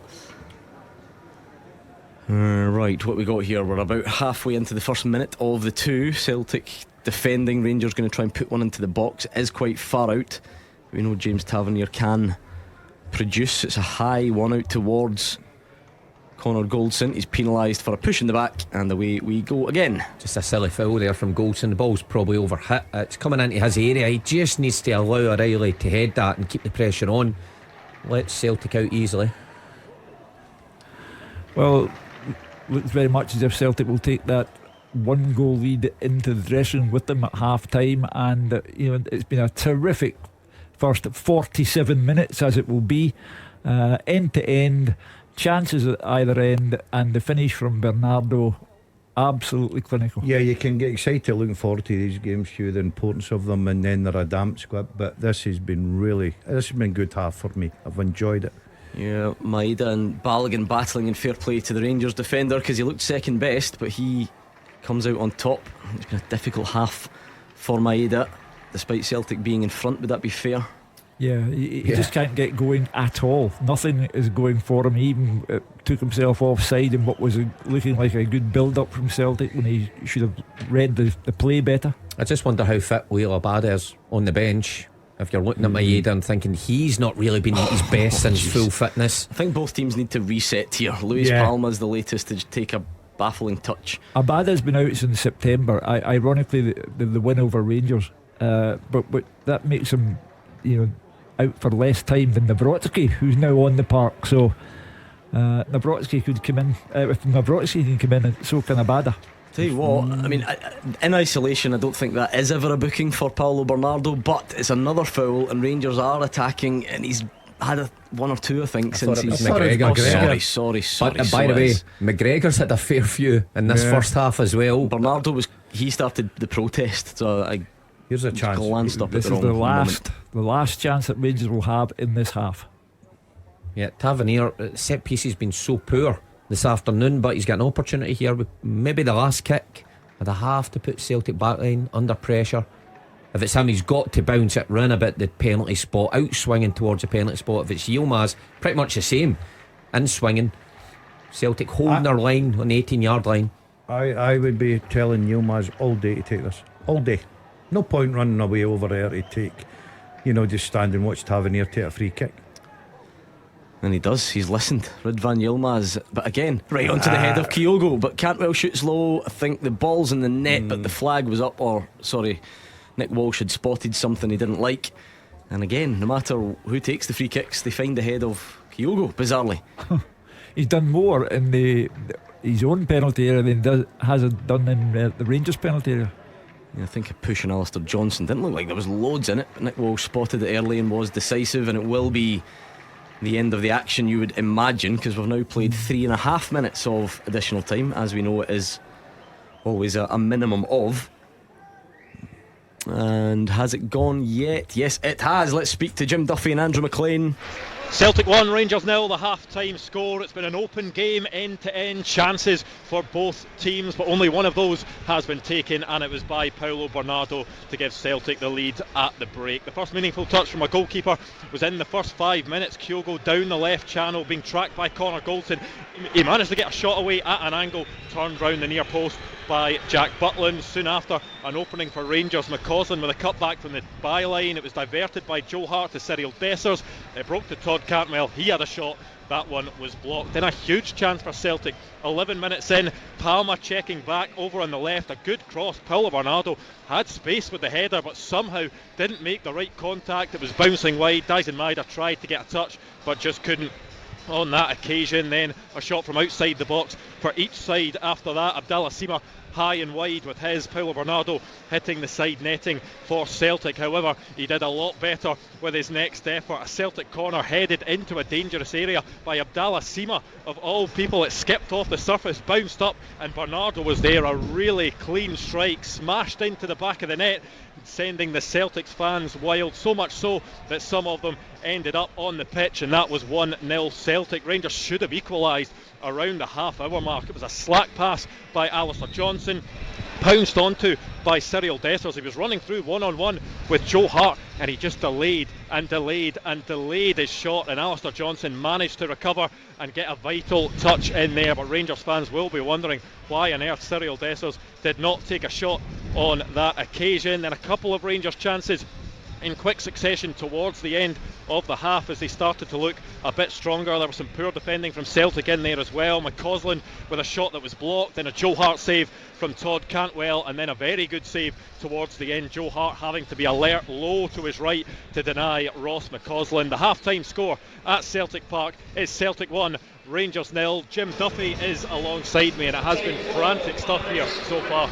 Yeah, I mean, we expected it to be high intensity, and it's certainly been the case. Both teams been very positive, and it's kind of strange how football works, Andrew. Taking all the tactics aside, there was two players in that Celtic team that have come under a fair bit of criticism this year, Paulo Bernardo and Joe Hart. and they've been the two most important players for him in that first half. Paulo Bernardo had the headers you mentioned, just flashed past the post. He had a shot from outside the box again, hit the side netting, and then he had a fantastic strike for the goal. Albeit Rangers must be looking at their setup. They work so diligently, teams now, on their set plays, and Rangers have got more than enough presence in that penalty box. But Bernardo's standing about 15 yards out, all on his own, and it takes that touch, and it's a magnificent strike into the far corner to give Celtic that advantage. But then credit Rangers, they've come up after that. McCausland's the chances, Cantwell, and that big one he mentioned from Dessers. But I'm saying to you, as he's picking the ball up, I think he's not going to score. Not because you want to be overcritical of the player, because he never looked convincing. The ball seemed to be stuck under his foot. He never got it out, as Gordon was saying in the studio. Either take it to your left of a strike or go across him so that Alistair Johnson can't get back. But he just never looked convincing as he was running through, and eventually Johnson gets back and gets a little toe poke to it. But credit again, as I said, McCausland, I think the few times he's had the ball, been very, very positive. He did that one cut back early on in the first half. He's had a couple of shots at goal. Joe Hart, magnificent save. Obviously, on the other side, Keevins had one half chance early on in the game when Butland did that save at his near post. But it's been a very open game. But Rangers have to take these chances. If you've got 2 or 3 big chances, as they have had at Celtic Park, you've got to be ruthless, because you know that Celtic have the quality to punish you, and that's exactly what's happened. It's been quite an even game, but Joe Hart's had more to do than Jack Butland, but it doesn't matter as far as the Celtic fans are concerned. Celtic's got the advantage, that 1-0 advantage. Obviously a blow, Stephen Welsh came out, and they did look a little bit disjointed for that last 15 minutes, so I think Brendan Rodgers will be getting them in, calming them down, regrouping a little bit, clear the heads, and then hopefully come out and play, from a Celtic perspective, hopefully come out and play similar to they did in the first 20 minutes. Philip Clement will be saying to his players, we need to be more ruthless. It's as simple as that. We need to be making sure we execute these chances that we've created. It'll be interesting to see if he makes changes at half time. But overall, been a very, very open, very entertaining game. Paulo Bernardo with the telling contribution so far at Celtic Park. The half-time score is Celtic 1, Rangers 0. Sum up that first half, Hugh Keevins. Well, exciting, and exciting for strange reasons. Bernardo, for me, Paulo Bernardo, a peripheral figure at Celtic since he arrived from Benfica on loan, and then he gets the goal against Dundee on Boxing Day, and he has played with authority, and he has settled into this match. He needs no time to acclimatise to the Old Firm derby atmosphere. He has given it his all, and his goal was terrific. Then Welsh goes off injured, and Mike Nawrocki, unseen since August the 20th, comes on, and now he too is playing his part. But the openings are there for Rangers. Dessers, yes, of course, it was a miserable, pathetic attempt at goal, but they are capable of causing trouble, and in particular McCausland. Cantwell's looked lively but lacked a touch in the box. It is a fascinating match. It's 1-0 Celtic, but it ain't over yet. For football for 50 years, this is Clyde 1 Super Scoreboard. Well, what a breathless first half that was at Celtic Park, and the headline is that Celtic lead Rangers by a 1-0. A Paulo Bernardo goal. It was a corner, it wasn't cleared by Abdallah Sima, and Bernardo arrived to rifle the ball beyond Jack Butland. Celtic had chances before that. Rangers have had a good few chances as well, none better than Cyril Dessers, who was through on goal, and dilly-dallying probably doesn't quite cover it. It took an age, and in the end he still didn't get the shot away, and that was Rangers' best chance. Rangers feel aggrieved that no penalty was awarded for an alleged handball by Alistair Johnston. So it's pretty much the usual discussion when these sides meet, Hugh. There are good bits, there are bad bits, there are controversies, and on we go. That is the historical nature of the fixture, and it is living up to the past in the present. And I think Alistair Johnston, on reflection now, we've had a chance to look at it properly, I think he got away with one. I think Celtic got away with one. How Nick Walsh missed it, and then the Dazzler's pal, Willie Collum, in the VAR room, he's missed it as well. But you have to deal with what's in front of you. The penalty was not awarded. Rangers have missed chances, likewise Celtic, and it is a terrific game. Credit to both clubs. Never mind the snow and what it might do to the pitch, and never mind that the pitch looks bare after so much rainfall and Storm Gerrit and all the rest of it. Both teams have contributed to a very fine match. But for both, Gordon Dalziel, you said it was not a penalty in real time. You've had a good look at half time. Are you sticking to your guns? No, I'm not. It's a U-turn. Yeah, I'm honest enough to put my hand up and say I think I made a mistake, Gordon. After watching it several times, I think if you're Rangers, you'd be very disappointed it's not given. I think if Celtic fans, it was up the other end, would be crying for a penalty kick. You call it real time. I've looked at it again, and I've got to say I'm with Hugh. I think Alistair Johnston certainly gets away with one. Mark Wilson, a full house?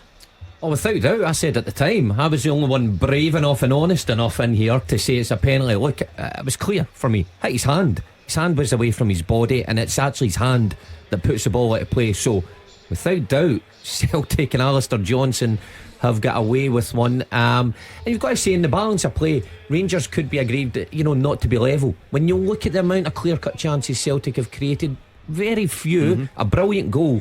But when you look at Rangers, they had McCausland, they had a goal by Cantwell, Dessers right through and goal. Should have just did something rather than freeze, and then a penalty shout. So been an enthralling game, end to end. Can't wait for the second half. Anything doing in terms of potential substitutions? Andrew and Jim, you can take us back up to the start of the second half.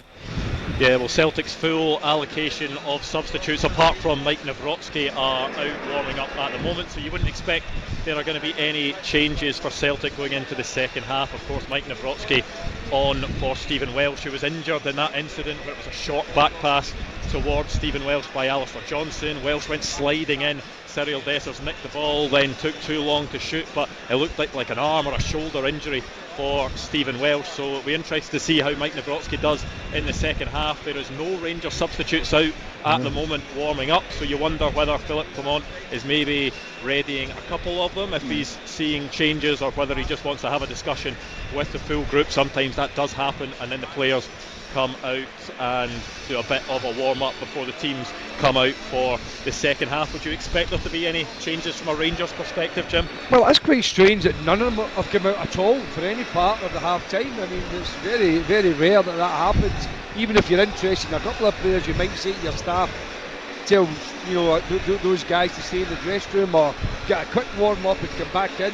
But he's maybe thinking, right, I'm going to give instructions to everyone, because whether he makes it half time or just after half time, he wants the players to be aware of the tactics and how he's wanting to approach the second half. But as the guy said, Rangers have had more than enough chances to get an equaliser, and at the time we couldn't quite see about the handball that we've seen obviously at half time, and as I said, invariably those are ones that are given, because although I think Alistair Johnston tries to put his arm around Sima, he actually knocks the ball out with his hand. So I mean, Willie Collum in the VAR is obviously deemed that a non-deliberate action, or it's not impacting the game or the challenge. But we've seen very controversial decisions, just even recently with the Everton down south. But there doesn't seem to be any substitutions. Both teams have come out. I think obviously Brendan Rodgers will be the happier manager because his team in front. But I don't think Philippe Clement will be too disappointed with his team's general performance. But they've got to be a lot better at set plays. Their set plays, with the height advantage they've got, have been absolutely shocking. Yeah, well, there are no changes for either side at the break, so it will be as you were. Celtic are leading here at Celtic Park. 45 minutes to go. If it's anything like the first 45 minutes, then I think we're going to be in for a treat here in the east end of Glasgow. Nick Walsh has put the ball on the spot. Matt O'Reilly is standing over it, and we are just about to get back underway for this one. Clyde One Super Scoreboard Goal Flashes with M&D Green Pharmacy. Get your prescription delivered straight to your door free of charge. Well, we know Celtic have the advantage heading into the second half. Hugh Keevins, Gordon Dalziel, Mark Wilson, any of you changed your thoughts on the outcome? The old cliche remains true. The next goal is vital. if Celtic get it, then if you lose a 2-goal advantage on your own ground in front of 60,000 of your own fans with no visiting supporters, then that's your fault. But if Rangers get the next goal, game on. No, I'll stick with my prediction. I think it's been a exciting, entertaining game. 1 goal in it just now. I said it would be 1-0. The only thing, it might be another one, but no, I'll stick 1-0. I'm sticking with my draw. My 0-0. No, I was only a kid. I'm sticking with the draw. I think there's a goal in it for Rangers here. I mean, you can see why neither managers rushed to make a change at the break, though. They both will have seen bits that they liked enough in the first half. There's not any glaring issues. I mean, there are a few players that clearly could up their game, but I don't think any glaring issues to be addressed at this point, is there? I think both teams take credit. Hugh touched on that at half time. I think it's been excellent. I think it's been open. Yeah, look, both teams have gave the ball away at times. It's always the case in these games when it's so fast and frantic, but both have created opportunities and played pretty well, I would say. So no need for any changes at this stage. No, I agree. I think that Celtic started the better, dominated a lot of the possession. I know the Jim was talking about chances, but down the left hand side, the side of Tavernier, I thought they were excellent, getting into the box, nice passing movements. Rangers finished very strongly, so I'm not surprised there's no changes, plus the fact Celtic have already made one substitution. So we'll just need to more of the same the second half, please. Yeah, and I've no doubt that will be the case as Celtic go right away. Kyogo, edge of the box, left footed. It's a stunner from Kyogo. Goal flashes with M&D Green Pharmacy. 1.5 minutes into the second half, and Celtic double their lead, and it is their main man, Kyogo. He scores very, very often from close range, but this one is a stunner from outside the box. Shifted it left foot. You know it has to be special to beat Jack Butland. He got a hand to it, but it ends up in the back of the net, and it is Celtic 2, Rangers 0. And he's done it twice to Jack Butland. He did it on September 3 at Ibrox, outside the box. And this is Kyogo, the best goal he scored since that one on September the 3rd. He has looked a shadow of his former self. The Celtic fans have blamed it on Brendan Rodgers and tactics. However, there in a moment, in an instant, is the true Kyogo, and that is a sensational goal. How's your confidence to take that onto your bad foot, Mark Wilson? Well, just an incredible goal all round. That's probably one of the best goals I've seen Kyogo score. Just from the start, Navrosky into O'Reilly, what a touch, what a pass, what a touch. O'Reilly, great touch into Kyogo, who comes off Goldson, and I'm thinking he's not going to shoot from there. 20 odd yards out, left foot curling away from Butland into top corner. What a start to the second half for Celtic. Outstanding. You've got to take your hat off to him. Absolutely, he's done nothing in the game, and he's quiet. You always know that he's got that in his locker going. That is outstanding. I think if you watch him, his movement off Goldson is brilliant, absolutely brilliant. And then all of a sudden Goldson doesn't know whether to go tight or back off. He backs off, basically thinking he's never got to try this, and he takes on his left. And Jack Butland, top goalkeeper, he's stretching as far as he possibly can stretch. That is sensational from Kyogo. Ironic thing is, people midweek having a go at his finishing, and he's not as good a finisher as certain other people in the league, and then he goes and produces that on the biggest stage. And the guys are right, he's not been involved in the game. He started okay, but fell away from it.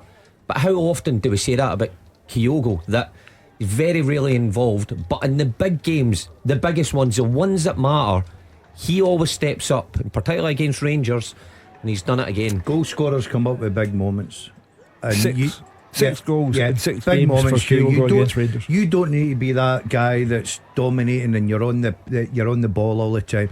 You just need to be that guy that's a danger man, that one moment of brilliance can absolutely turn the game for you. You know, since time began, strikers at these clubs have been judged on goals against the other one. There have been loads of strikers that have actually scored a lot of goals, but they don't score against them. That's the accusation. That's not one you can level at Kyogo. No, it's his best goal since his last goal against Rangers in September. He has not looked like doing what he's just done in the time intervening. But that is fantastic. And I mean, he was an icon in the eyes of the Celtic fans anyway, but 6 goals in 6 games against Rangers, that is the stuff of legend if you're a Celtic fan. So Kyogo, what a moment. You could see when he scored his last goal for Celtic, when Louis Palma had a shot at goal and basically Kyogo diverted it into the net. You could see the look of elation on his face that day. But this is from another level, and I repeat, if you are 2 goals up, you are playing well, you are living up to the standards that you are capable of, and you're in front of 60,000 Celtic fans with no Rangers fans on the ground, you cannot now go on to drop any points. I won't go full 2-0 as a dangerous lead territory. I'll stay away from that cliche. But obviously it is right in the balance where Celtic can kill this game off beyond all reasonable doubt. Or does it go long enough for Rangers to maintain that bit of belief? I still think that it could go long enough for Rangers to believe, but I'll be interested to see if the Rangers manager makes the first move here. How long will he let this go? Loads though, does he? No, but I think you've got to try and change. You're 2-0 down now. Celtic, the confidence, you can see it, they're starting to move this ball about sharper. You would probably say Celtic look capable of scoring the third before Rangers get back to the one. So I think an experienced manager will be looking and maybe saying, do you know, I might just need to tweak something here. Yeah, I've got to say, Rangers finished the first half very strongly. Had Celtic pinned in a bit, but I've not seen any evidence in the first 5 minutes. Take the goal aside, 6 minutes, Rangers shown much attacking intent. So I agree with Daz. Looks like Celtic in the mood, and could add a third. It's going to be has it been a bit of a theme of these meetings in recent seasons where Celtic's quality at the top end of the pitch tends to pay off, and Rangers don't take their chances? Yeah, Gordon, I was praising Rangers at the beginning of the game for their defensive record under Clement. Even at that, it's hardly terrible defending, is it? No, that's what I was going to say. But to be fair to Celtic, they are. Well, I've got. If you strip Rangers back to Seamus header in the post, right? But in the box, sorry. But the quality of finishing from Celtic, that's the difference for me. I look at Celtic coming into this game, that front three, as much as my head has been poor, he's touched and everything, they've just got that little bit more. They've got that danger about them that they can explode into action at any time. See if you're going to strip it back and defensively for Rangers, because I agree with Daz, Rangers have been good defensively this season, the stats will tell you that.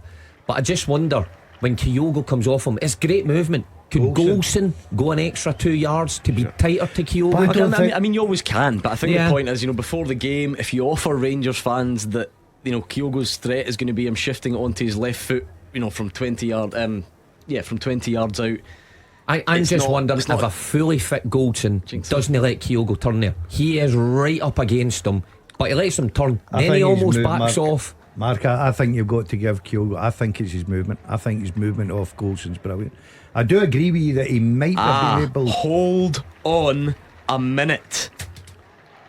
Why is it taking 52 minutes to show that angle of the penalty? We are seeing the Alistair Johnson penalty claim again.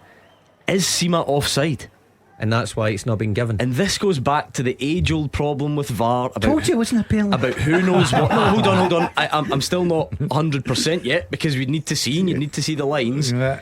But after all this time, and this is the point, Hugh, fans in the stadium, fans watching at home, us, do we know what's going on? Because on that, and it was just one look at it again, and there's got to be a reason the broadcaster showed it. Yeah. No one's thought this for half an hour. It looks like Sima might have been offside. Well, we'll find out in the fullness of time, and the controversy will live long into the night if this is proved to be the case. Just one more level of fascination in a game that's a multi-layered pleasure. I've got to think that's the case, because we are trying to come up with reasons why Willie Collum in VAR in the room wouldn't give that, and it's just shown as a shot. Sima does look to be offside. Greg Taylor on the other side might be the closest to playing him on. I'm still not 100% sure, because again, the broadcaster, who in this occasion is Sky, should be able to hear a bit of the detail from the VAR. They at least should know roughly what's going on. Maybe not at all, and I know that sometimes has its own difficulties, but anyway, we'll get back to it. I'm absolutely certain, never been more certain of anything. It's Celtic 2, Rangers 0, 55 gone. A bloody nose for Matt O'Reilly, quite a lengthy delay Just an accidental collision, I think. Yeah, well, he's been down for quite a bit now. It obviously shows it's quite a heavy bleed. But Celtic obviously need him. I think it's Sterling, just accidental. O'Reilly goes in for it. I don't know what. Oh, it's a trailing arm from Sterling that just catches him. Totally accidental. Sore one, nevertheless. Yeah, especially in a cold day like this. Imagine mine's out there. That'd be game off. Pitch bloody wagged. You get a full toilet roll still in its holder. Stick it up your beak. Quilt. Philip, come on, and not happy. I think he's telling them to take him off. Yeah. Lack of sympathy there for the Rangers manager. Get him down. Just take him off. By the way, I don't think it works that way. No, I suppose if it's a head knock, you have to keep him down. And saying that, see if you're the Rangers manager, I know you're 2-0 down, but Celtic in the ascendancy here, look in the mood for a third. Maybe you just need them to slow things down a bit. That doesn't look tell you what, I think I'll tell you, I'm going to have to touch wood here, because this is clearly tempting fate, but I'm speaking as someone who's never had a nosebleed at all, ever. No, really? But that is, I used to suffer badly from them. Yeah. But when the physio's squeezing your nose, just like he's done in Matt O'Reilly there. I broke mine against Hearts. It was the sorest thing I've ever had in my life. I think that's why it's like this now. Do you know you can't break your nose? Yes, you can. There's not a bone in it. Learned that in my first aid course that I did recently. It's cartilage. So what did I do? So what do you break? The cartilage just moves. Cartilage, okay. I cartilage my nose. You cartilage your nose. Yeah. I'm glad you're here, just in case. Thank you. I was just filling that time there when Matt O'Reilly was done. But if it does, don't put that mouth to me. Oh God, no thanks. Let me go. Right, okay. Word is now reaching me that it does appear Sima was offside for that penalty shout. So, look, Celtic might feel vindicated, but at the same time, you've kind of got to know these things. We've kind of got to be fed that. Yeah. But there we go. It shows you the level of Celtic's interest in getting O'Reilly back into this game, because they're still adjusting his nose and finding him a fresh strip. I'd give him every opportunity. Without doubt. Yeah. And yet we all agreed in the first half he'd been very quiet. I know, but he's got quality, and that ball into Kyogo for a goal as well as an assist. And I think you just 2-0, you keep your quality players. You're on. right. See the part he plays in that goal. It's a great ball in from Nawrocki. Great pace, but you have to have players that can control that and get it at your feet and play forward like O'Reilly. So I would give him every opportunity to stay on here. Anyway, we finally agreed that Sima was offside, and there is no controversy. He certainly does look it. But you're right, Gordon, that needs to be clear. For VAR, has to be brought up to date for the viewer, the fans. I think, and do you know what, like I said, I believe that Ian Crocker, Sky Commentary, had said that he didn't hear Willie Collum say anything about offside when he was talking about it in his earpiece. But again, there can be, I don't know, is that just a communication error? I mean, if it's offside, it's offside ultimately. But there's just that's the whole point. That's the whole problem with VAR, isn't it? There's so much that you have to try and by the way, on Nick Walsh, he doesn't know it's offside. You wouldn't have thought, but that's maybe a smaller point. Like I say, I'm almost certain we'll get back to it. We're reaching the hour mark, but that was a lengthy Matt O'Reilly delay. Is he back on? He's back on there. Yeah. With a new shirt, I would imagine, and a sore nose. You've got to imagine that. Here we are. It's a great run from Yilmaz. There's time for it to go wrong, but Mike Nawrocki has been excellent since he came on and not played in a long time. He snuffed out that one really well. This is the bit they'll play back if he goes on to stick one in his own net, but there you go. Palm, I think there. Rangers starting to get a bit of pressure. It's been a really disappointing start to the second half for Philippe Clement's side, and Todd Cantwell just takes a really strange option. Free kick. Free kick all day long. Matt O'Reilly's making the point. He felt he was away. He felt, I think the point has hit home to Nick Walsh. Yellow card, Dujon Sterling. That'll be the classic stopping a promising attack. I know he's not got a lot of options, but I think it's at that time the manager's got to look at something here. As much as they had a little bit of the play there, you still think Celtic are in control of this. Who would you change though?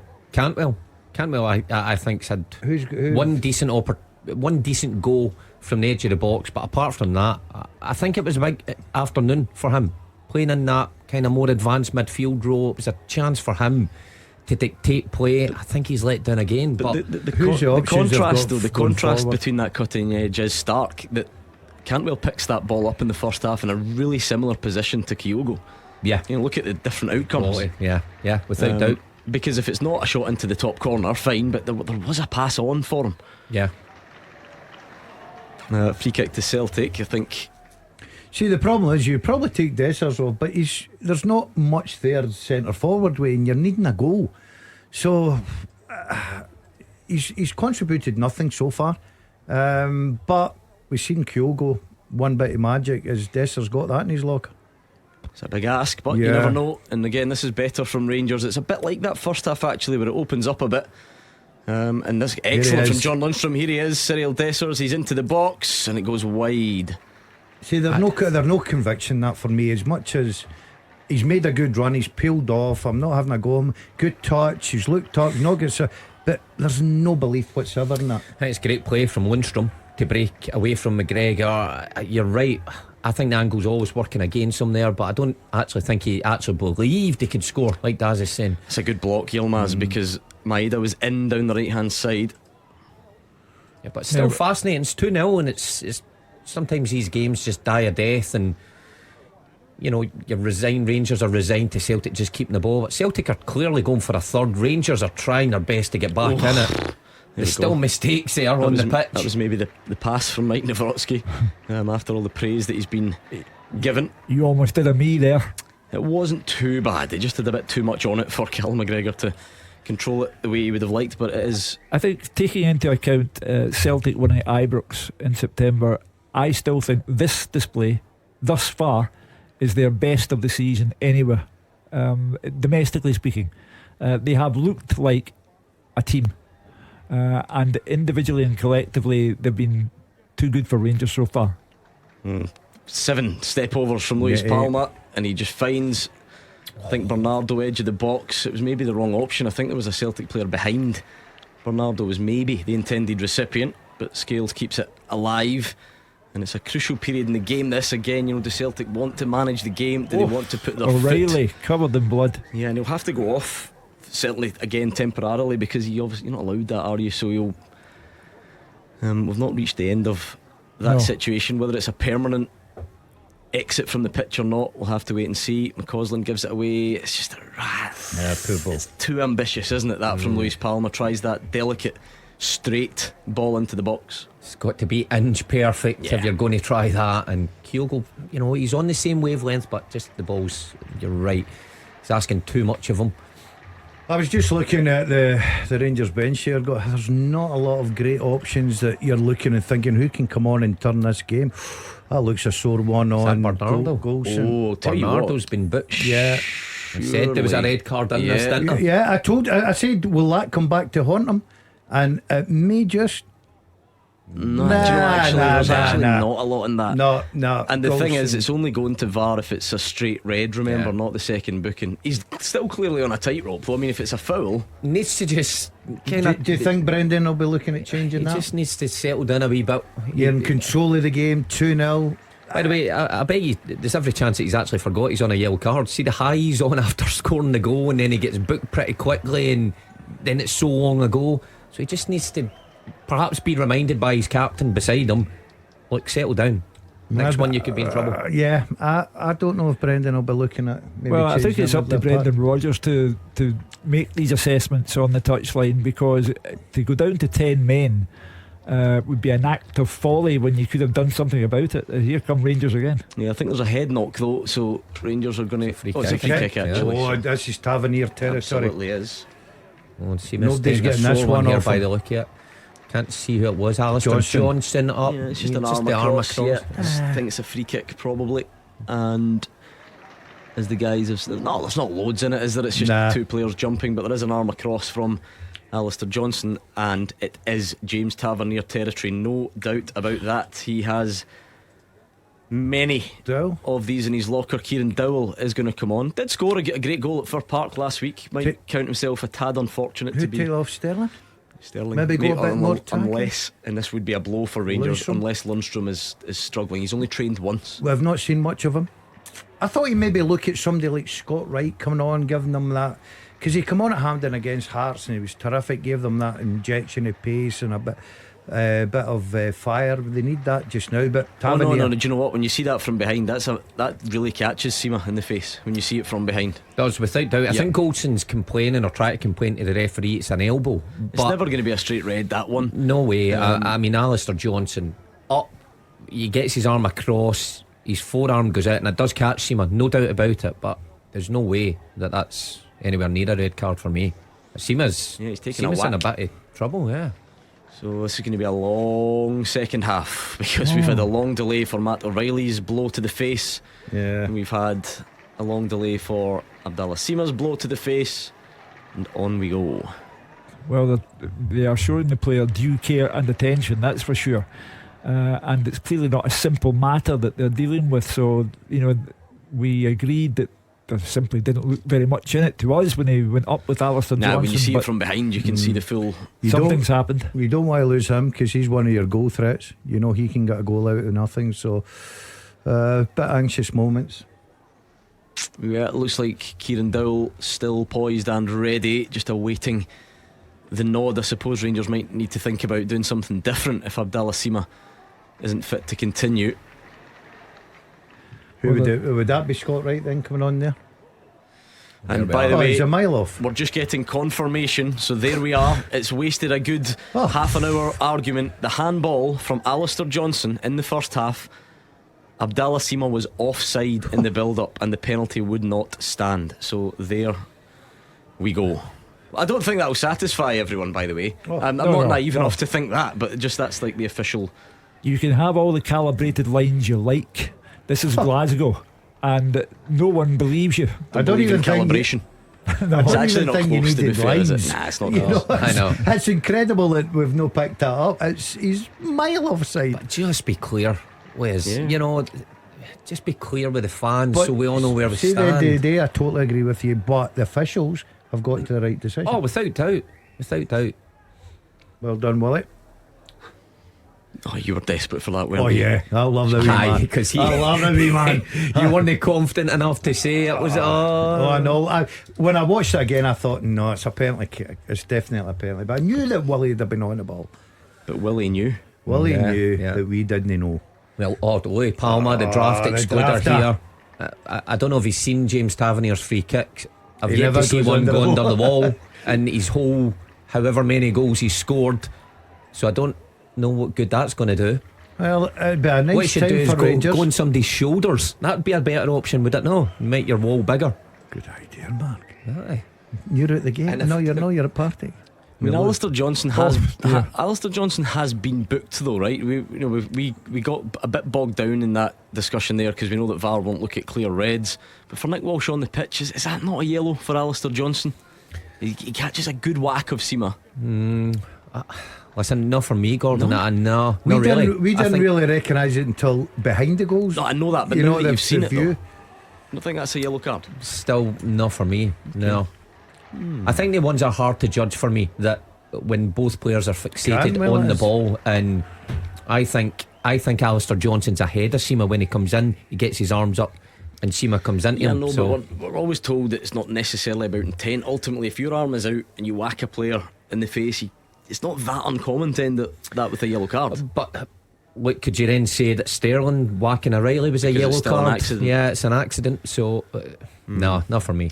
Okay, Celtic 2, Rangers 0, 68 gone. But on it, there's way more than 22 minutes left of this. Like way more. By the way, just brushing over that Tavernier free kick, it's been symptomatic of his day. He's been so poor. Here comes Celtic. It's dreadful from Alistair Johnson. You've got to deliver that first time for me, Mark. You've been up there. You make all the runs hoping you don't get the ball. But when that ball came to you there, you've got to work that in early. You know. Kieran Dowell replaced Todd Cantwell, and now Scott Wright is going to replace Abdallah Seema. He has not recovered, we would assume. I mean, he might have been taken off anyway. I suppose he's been a bit quieter today. But anyway, 2 changes for Rangers, and they need to do something soon, you expect. Yeah, they do. We're approaching the last quarter of the game. It's been, by comparison to the first half, it's been less than eventful. Turnbull is going to come on for Celtic, so I take it that Matt O'Reilly will finally take his leave of us. Apparently Philippe Clement is raging because they've wasted a substitution window. And if you're going to put Dowell and Wright on, don't do it a minute apart, put them both on at the same time. Yeah. So it's actually wasted one of their windows. I suppose that's the attention to detail you have to keep an eye on. I would forget all about that. Yeah, and, sure. and by the way, in the heat of this game, yeah, but you can't though. That's the thing. That's why they get paid the big bucks. You get an official tracksuit. Been a bit careless, Celtic, with their passes across the back and almost starting to invite Rangers onto them a bit. Need to be careful. I mean, what we're saying at this, even right now, we're looking at 7-8 minutes added on. You would imagine, and there's still 20 of the regulation minutes to go. You would imagine this will be Paulo Bernardo because he's probably on a bit of a disciplinary good tightrope management. Anyway, that's good management for me. I think Bernardo, terrific goal. First half I thought he was excellent, I've got to say, but when you get into one or two of these tackles and you're thinking, right, it's not yellow, but you're on a yellow, the referee's always got you in his mind, and the next one he wouldn't have survived. So Brendan Rodgers using a bit of experience, quite rightly, and Turnbull coming on gives him a fresh pair of legs. You're not. It's a heavy touch, but Balogun has recovered, but he might be sent off here. Leon Balogun, and he is. It's a red card. Leon Balogun. It's a straight red card for denying an obvious goal scoring opportunity. Rangers got themselves in a pickle at the back. Kyogo on it in a flash, and he gave it to Daisen Maeda. And I think Leon Balogun's facial expression tells you everything you need to know. He is not protesting that for 1 minute. No, guilty man. Guilty is charged. And it's a clear-cut decision for Nick Walsh to make. We're talking about Bernardo walking a tightrope, and then all of a sudden the emphasis goes to the other side, and Balogun has no complaint. Yeah, VAR can bail him out if it is a clear and obvious error, but he is on his way up the tunnel. He knows. I'm not saying that's not the be-all and end-all of refereeing assessment, but you can quite often tell the player's reaction, and he knows straight away. 100%. And plus the fact when he looked down and it's Maeda, he's thinking, oh my goodness, he had to, or he was away, he was in 1-1.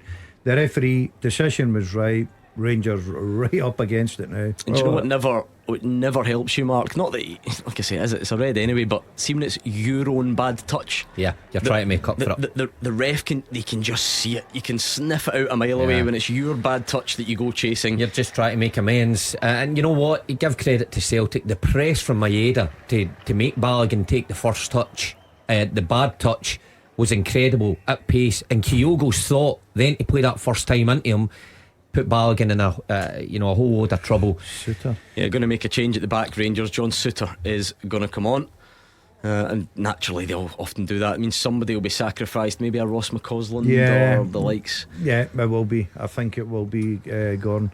He's been in and out of the game, young lad. He's started a good Rangers career. I know in theory you need a focal point, but the justification for keeping Dessers on would be what? Just that, basically. If you'd another number 9, Dessers still wouldn't be on this pitch. Yeah, I would agree with that. I got a text earlier, what you doing? But I've said now for a number of weeks that Dessers in the team just through the fact that there is no one else, and he's done better, he's scored goals, but it's a difference on the big occasion when he gets his opportunity. He comes up well short. And actually, McCausland's been alright, hasn't he? He's worked his ticket, he's worked hard. I think if Sima was okay, I would have probably taken a gamble putting Sima through the middle and taking Dessers off. Give me a different option, because look, it's a lonely job up there for Dessers, but he's offered nothing. Sometimes I think we're very hard on him, because Mark's right. In recent weeks he's been getting goals, he's been looking lively, but today I think the game swallowed him up a little bit. Well, I repeat, that's why Fabio Silva's in the building now, because Dessers, he scored the occasional good goal for Rangers, but he's unconvincing. Of course, Silva has yet to pass the test as well, but David Turnbull shoots, but it's dragged a bit. It does go through the legs of Goldson, but it's not got the pace on it to trouble Jack Butland. But Silva must have more in his locker. He must have more in his locker than Dessers does. You'd have to assume so. Yeah. I'll be amazed if Celtic don't get a third now, making full use of the man advantage. There's a bit of space here for David Turnbull, edge of the box. He usually shoots, but he's given it to Alistair Johnston, it's a really poor ball from him. I think he's not had a brilliant afternoon. Delighted to see Turnbull on the pitch. He's a danger from set plays and Here outside goes Callum the box. McGregor outside the box, well closed down though. Shooty in at the moment. Yeah, well, It's Rangers. bound to be a bit, isn't it? That's poor from Luis Palma. He it's feels not a like he's free taking kick. a whack in the face. It's But not a free kick.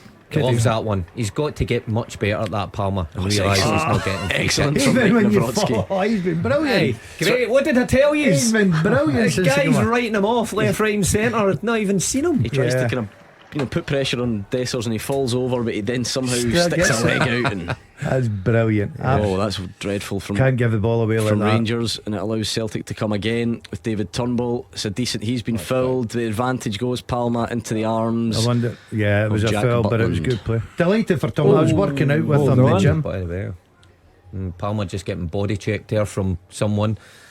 I don't know if there was much in it, but he goes in too easy anyway, Palmer. Just like I was saying moments ago, he always try to buy a foul, you think. Yeah, Rangers can't keep it. Yeah, of course they've got a man disadvantage, but there it goes to Dowell. But O'Reilly just comes in and takes it off him, and it's going to be a long end to this one, you suspect. A lot of space for Celtic now, especially down the flanks. Johnston getting in there. That's a great Well, ball. a great movement, Kyogo, Yeah. but he can't quite get the finishing touch. And Jack Butland comes and claims he was behind. That must be a nightmare, Mark. He's behind Connor Goldson to start. I'm sort of thinking, why is Alistair Johnston bothering with this cross? Yeah. And before long, he's just split second right in front of him. You know what must be great? Playing with a player like that you can just put it in an area and he's going to make it Makes a good bad ball. a good yeah, ball. yeah. I didn't have many of them in my time. Quite good balls. I think you'd be a nightmare as a centre forward playing with touch, chop. But it's an uphill battle now for Rangers to get anything at all. You do never know, though. Here they No, are on the attack. But they could get caught yeah. in the counter, Gordon, because Celtic have got so much quality and pace in the forward areas. Yeah, I mean, the sentence wasn't even out my mouth, and then they'd wasted it anyway. Taking a long time, that defensive substitution. I don't know if Philippe Clement just wondered if he could Maybe changed his mind. Because I know that's what you would do. You would put a defender on, but he's waited a good 5 minutes or so. Yeah. 2-0 down with kind of 15 to go. Do you need to do it under that circumstance? Well, I don't think so. I think he surely got to look at someone more attacking. I just caught a glimpse of, was that Lammers on the bench here as well? He's an interesting one, right? Because I mean, he's not done it for me. I've never seen him doing anything apart from his goal at Dens Park. But Clement plays him in some big games, and he's made some substitutions here. Oh, it's a nice clipped ball over the top from David Turnbull. Dies in my my goodness. word. Dies in my. See, I kept speaking That there, is Gordon, awful. because I knew the He was outcome of going that before. I knew when it was bouncing, he was just going to kick it in the. He looks in the like stand. he went off injured a few weeks ago, and he's sent his brother back on in his place. Look, even peak Dies in Maida can do that, Mark. He's a really good asset to have, and the quality's not always there, but it's been particularly lacking today, hasn't Been it? poor, but a decisive moment, maybe in the game or how it's going to end, where Well, he that's true. presses Yeah. and he gets Balogun sent off. Well, as you've seen the kind of best and worst. Yeah, without doubt. Oh. Mike Nawrocki, it's Got another there in the great end. tackle. Outstanding tackle again from him. I think he should have had a free kick there when he get up, and I Yeah. think Wright clipped him. The assistant fair, referee's but- right on that and Yeah. doesn't seem to agree. See, before boy, a couple of times I've watched him, you think the player's getting away, and he's times his tackle brilliantly for me. That's without doubt If Rangers the biggest free kick you'll ever see. Look, Right there's a from lot of the debatable decisions today. If Rangers were to score from this and get themselves back in, I think one or two complaints on. There you go. It did go Celtic's way, Mark Wilson. You stand right, down. okay. You calm down I didn't over think the there. assistant ref gave it. He and didn't. was I don't think. a yard in front of him. I think the referee had to maybe intervene. But there we are, 78 gone. There will be a lot of added time. You are looking at 20 minutes left here, I would imagine. Well, look, the game's getting away from Rangers, no doubt about that. But what they can't let happen is Celtic run up another huge scoreline, at Celtic Park again. If the narrative is that Rangers are getting closer to Celtic and Celtic have been so poor this season, what would another big defeat This do isn't for going you? to be a big scoreline. Celtic Mark. do look a touch wasteful in that final Yeah. third as Yeah. well, don't they? That's not to say Look, they don't have time to. I'm not saying there's not another goal in Celtic, but it won't be a big. Well, 3 or 4 is a big defeat. 3's not a big defeat. Anyway, Abada, O and Mikey Johnson being called over, so we could see the full front three being rotated. In fact, I think almost certainly if those three do come on. Here comes Palmer to the edge of the box. He stabs it to Matt O'Reilly, whose touch is not good. You don't say that too often. Dujon Sterling, that's actually excellent from Dujon Sterling. And Callum McGregor, he's going to get into the book now.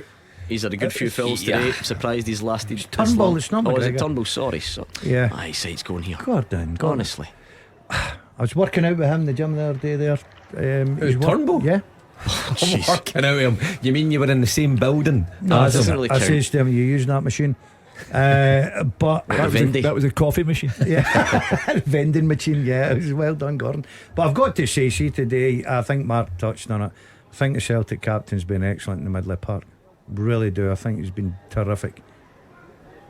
Well, Rangers having a slight foray into the Celtic box, but again it just comes to nothing. Just a lack of bodies up there now. Celtic swarming all over them. It also looks like a lack of self-belief about it, lack of confidence. They've been shell-shocked here. 16 games under Clement, no defeats. The last 7 games prior to this one today, all wins for Rangers, but they have been dominated, suppressed, call it what you will. Celtic have been the better team. I mean, I think certainly at half time you could make a fair case and say, well, the only difference is a bit of a clinical touch, and Rangers have had their chances. Second half was stop-start anyway. Then you get the sending off, so you couldn't say that about the second half. The massive difference, I think, as well, and I do think Celtic have deserved to go and win this game, is a clinical finishing. Kyogo's goal kills Rangers. It really does. You're thinking 1-0 at half time, it'd have been a positive team talk. You come out 5-10 minutes later, you get a ball to Kyogo 20 yards out, thinking, right, okay, he's on his weaker foot, no danger. I think the game goes from there. Yeah, it certainly seems more than a long way back, and the tempo has probably dropped as well. Maybe in that window of the game where Celtic know there doesn't need to be a great deal of urgency. No, they're keeping the ball well, using the space, the big pitch as best they can. Rangers players find it difficult now to close those gaps. What a pass that is. Kyogo's in here, and the flag must be up. Yeah, it does go up. You're never too sure when he's involved though, because he makes runs that you don't necessarily expect. But Butland saved anyway, and the flag goes up. So play is going to continue with a free kick. Do you know what? I'm not. Oh, there he goes. Yeah. I was waiting on the ball, but mile off. Yeah, he's coming off now. Yeah, he'll be delighted. He's not had the greatest game, but if you score a goal like that, that's what you'll be remembered for. We're seeing it again. He takes on that left foot. Butland is a top class goalkeeper for me, and you could have stuck 2 of him in there. He's not getting it. I think he's had an excellent second half. Well, disagree. Kyogo. Aye. Apart from take his goal away, because obviously that's an outstanding moment. I think he's came short. He's made it hard. Every time he's got the ball, wee passes round the corner. I think he's been excellent for the second half. Maida, you think he's been good? No, not so good. So that front three does change. Abada, Johnston on, Palmer, Kyogo, Maeda off. Not bad 3 to replace. Something to prove. Mikey Johnson getting a couple of goals the other night there. Abada, I think everybody's delighted if you're in Celtic to see him back. And you know what you get with he'll just go and fight his corner. Right, these early kickoffs do give us a bit of a predicament trying to build up to the 3 o'clock games, and they are vitally important, a lot of them, a couple in particular. So hold on, we'll try and give you some team news there, because we're not done here by a long shot, I don't think. Tell you what, Sterling goes thundering in to Greg Taylor. He's been booked as well, hasn't he? Yeah, I think that looked like a sore one. I was going to try and give you some team news from the other games just before we go, but let's stay with that. Again, Sterling possibly overruns it, and there's no doubt it's an accident, but it's extremely late, Mark. Oh no, he does get the ball. There you go. See, how hard is it to be a ref? Because you see the replay from the other angle, the ball there. Taylor's okay. Yeah, nothing to see here. That's why we're stuck in here. Play on, nothing to see here. He's actually hurt his arm, Taylor, more than his ankle. I thought it was his ankle he did there.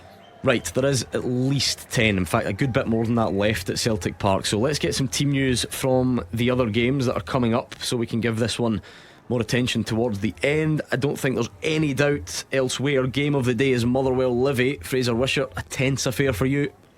Yeah, game of the day for the wrong reasons, Gordon. I think Stuart Kettlewell's tried to play it down during the week, but there can be no doubt how important this game is at the bottom of the table. 4 points between the two. Win for either would see that gap be 7 or 1, and Stuart Kettle has responded by making attacking changes to a 3-4-3 formation with Blair Spittle in the midfield too as well. Mugabe, Slattery and Payton drop to the bench.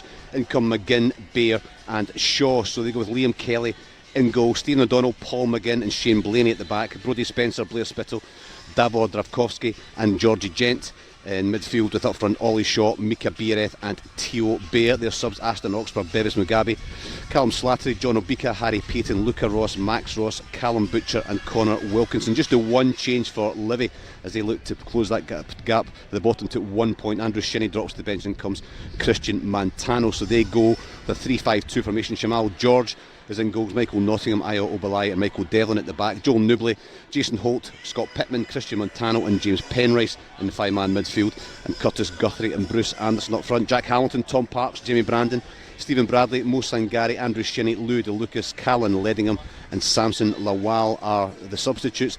And the referee today is Chris Graham, and VAR is the VAR specialist Andrew Dallas. It's a huge game at Fir Park, and some interesting team news as well. Motherwell going with those 3 strikers. It hasn't worked too often for Stuart Kettlewell.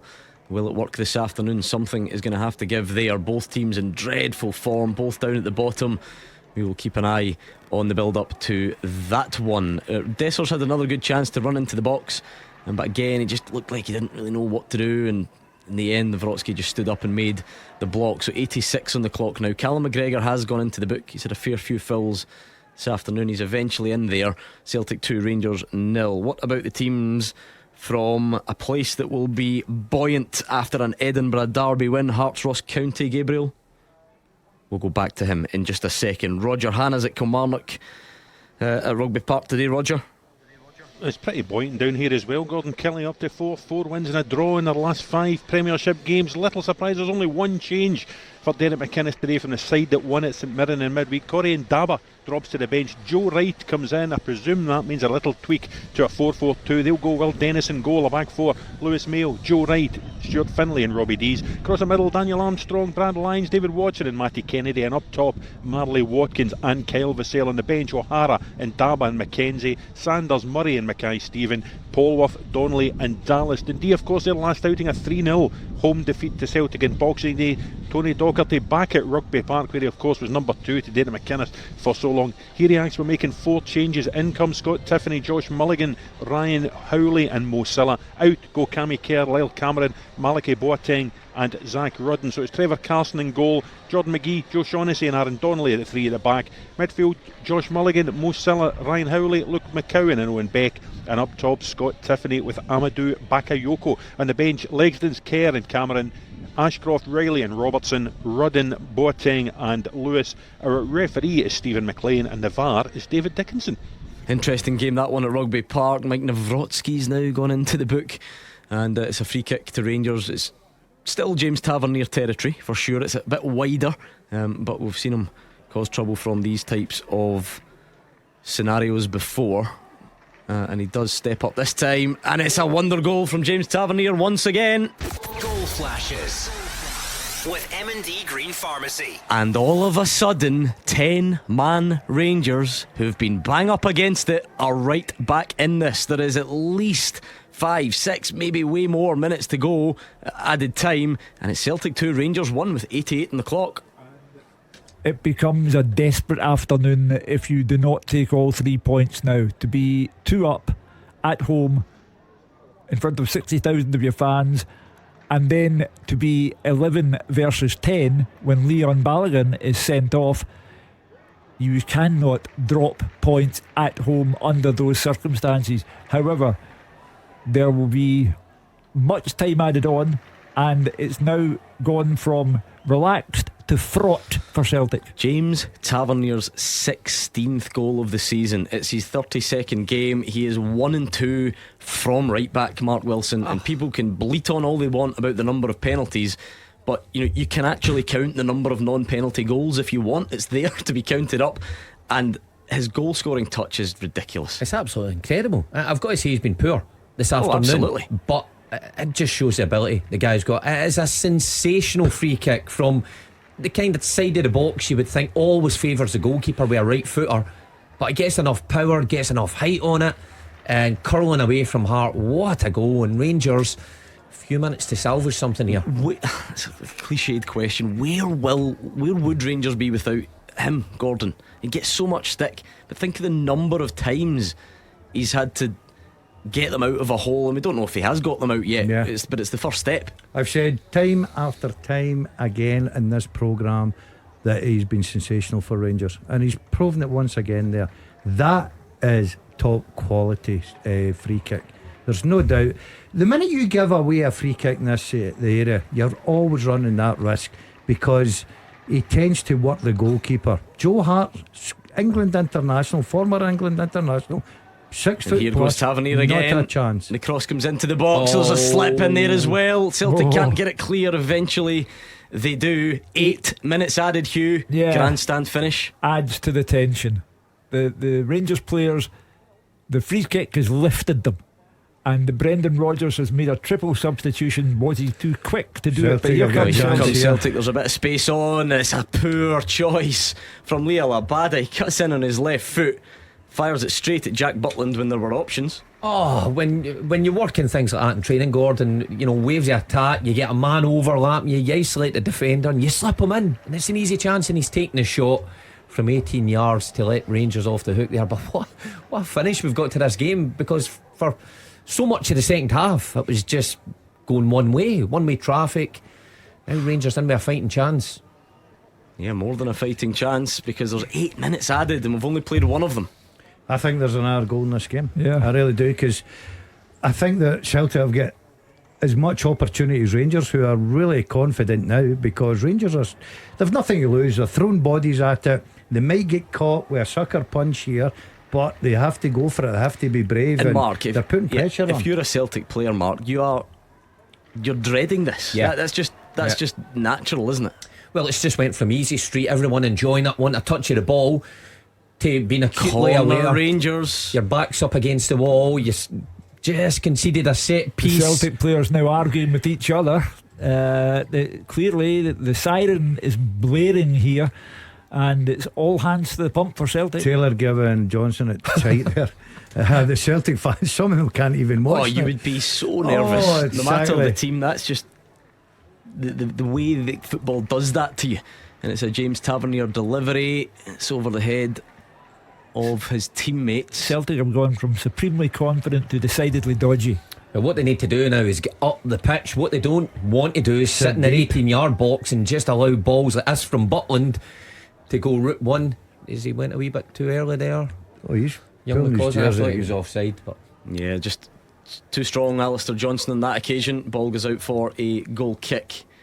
Still a long way to go, though. You need to try and state the obvious, Mark, but make the man count. If Rangers keep getting the ball and they're allowed to go long, the numerical advantage isn't really there for Celtic. They need to use it. They need to keep the ball, and they went through a period in the second half where they did keep the ball, kept moving it. But when you're into the final minutes of the game and it's on a knife edge, and it becomes that little bit more difficult, like we just see there. It's the captain as well. It's a slack one round the corner from Callum McGregor, and it just gives Rangers that belief again. What a lift that goal's given them. They look like they've got an extra half yard now. They've got a spring in their step. I'm not sure about the decision making from Kieran Dowell. He's in the box on a really tight angle. He's got players in the box with him, and he slashes a shot over the bar. But to go back to Mark Wilson's point, the impetus is with Rangers, and the only way that changes is if Celtic get up this park. But they now look tentative, where before they looked convinced about their own ability to win this match. Yeah, well, Mikey Johnson's going to take it a run, and he comes in the pitch. He thinks about lining up the shot, but he slides one. The tumble goes down. No penalty, says Nick Walsh. It's a penalty. Flag was up. Offside. Flag was up. I'll tell you, he's going to play a big part, Mikey Johnson. I'll tell you the reason why. Tavernier is so high up the pitch. Greg Taylor gave him what for? It's not. It might still be. Yeah. Just get the lines out. But Mikey Johnson's got to do a defensive job here as well. Right. If it was onside, would that penalty be given, do you think? Not sure. I think it might be soft.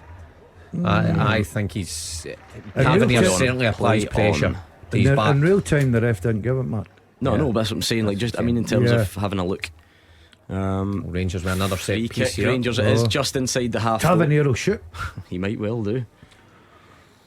Yeah, well, this is exactly what Celtic didn't want. An opportunity to load bodies up to the 18-yard line. And is it Tavernier going to put this in? This is an incredible end to this. Really Didn't see this coming. Well, that's what happens when you've got a set piece specialist and you can just dig something out. I think it's just going to be a goal kick to Celtic. Suter was up, couldn't get the purchase on the header. Yeah, O'Reilly did again. Yeah, his nose again. I tell you what, I'm going to go in a photograph with him tonight. He'll look worse than me with his. Trust me. No, I think that. Weave that one. You could have picked a few other players, but I think I'm talking about the nose. He's still got a bit. His nose is all over the place like mine. It would take more than that, I think. But anyway, I think, has he taken another whack again? When they've seen him my heyday. Matt O'Reilly's nose is going to take us beyond the 8 minutes. There'll be even more time. Right, whilst he's down getting treatment, let's get team news quickly from Hearts Ross County. Thanks, Gordon, and good afternoon from the capital. Hearts looking to end the year on a high and cap off a fantastic month in Corgi. They've won 6 of their last 8, including their last 3. Manager Stephen Naismith turned things around here, and he makes 3 changes from that famous derby win at Easter Road a few days ago. Craig Halkett comes in, making just his second start of the season. Tagawa and Lowry are in as well. Kingsley and Forrest drop to the bench. Ningame is out altogether. So just give you the team. Xander Clark in goal, the defence of Frankie Kent, Craig Halkett and Kai Rolls. Nathaniel Atkinson, Cal Nieuwenhof, Aidan Denham and Alex Cochrane are across the middle, with Kyosuke Tagawa, Lawrence Shankland and Alex Lowry up top. Substitutes: Gordon, Kingsley, Haring, Oda, Forrest, Sibic, Pollock, Tate and Vargas. It's a different story for the visitors. It's Ross County here, and they've not played in 2 weeks, Gordon. 2 games called off.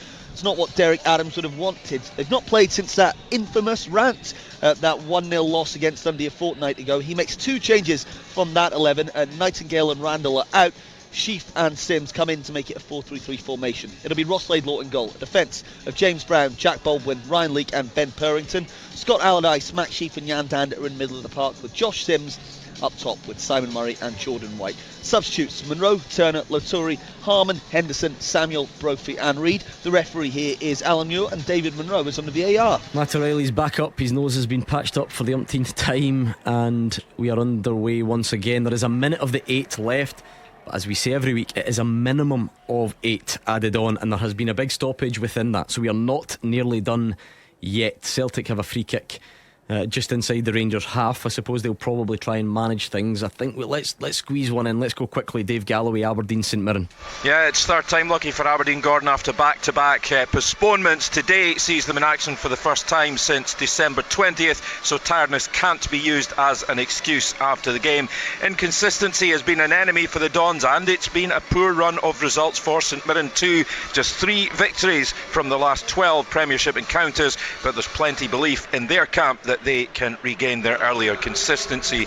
Aberdeen make a couple of changes. In come Jamie McGrath and Slobodan Rubezic. Out drop Dante Polvara and Angus MacDonald. So it's Keller Roos in goals. A back 3 of Stefan Gartenmann, Slobodan Rubezic and Richard Jensen. In the middle, Nicky Devlin, Leighton Clarkson, Graham Shinnie and James McGarry, with Jamie McGrath playing off Bojan Miofsky and Duke up top. The subs for the Dons: Doohan, Barron, Hayes, Sockler, Morris, Polvara, Duncan, McDonald and Milne. A couple of changes as well for St Mirren. It's Mikael Mandron, Lewis Jemison replacing Toyosi Olasanya and Jonah Ayunga. Zach Hemming in goals then.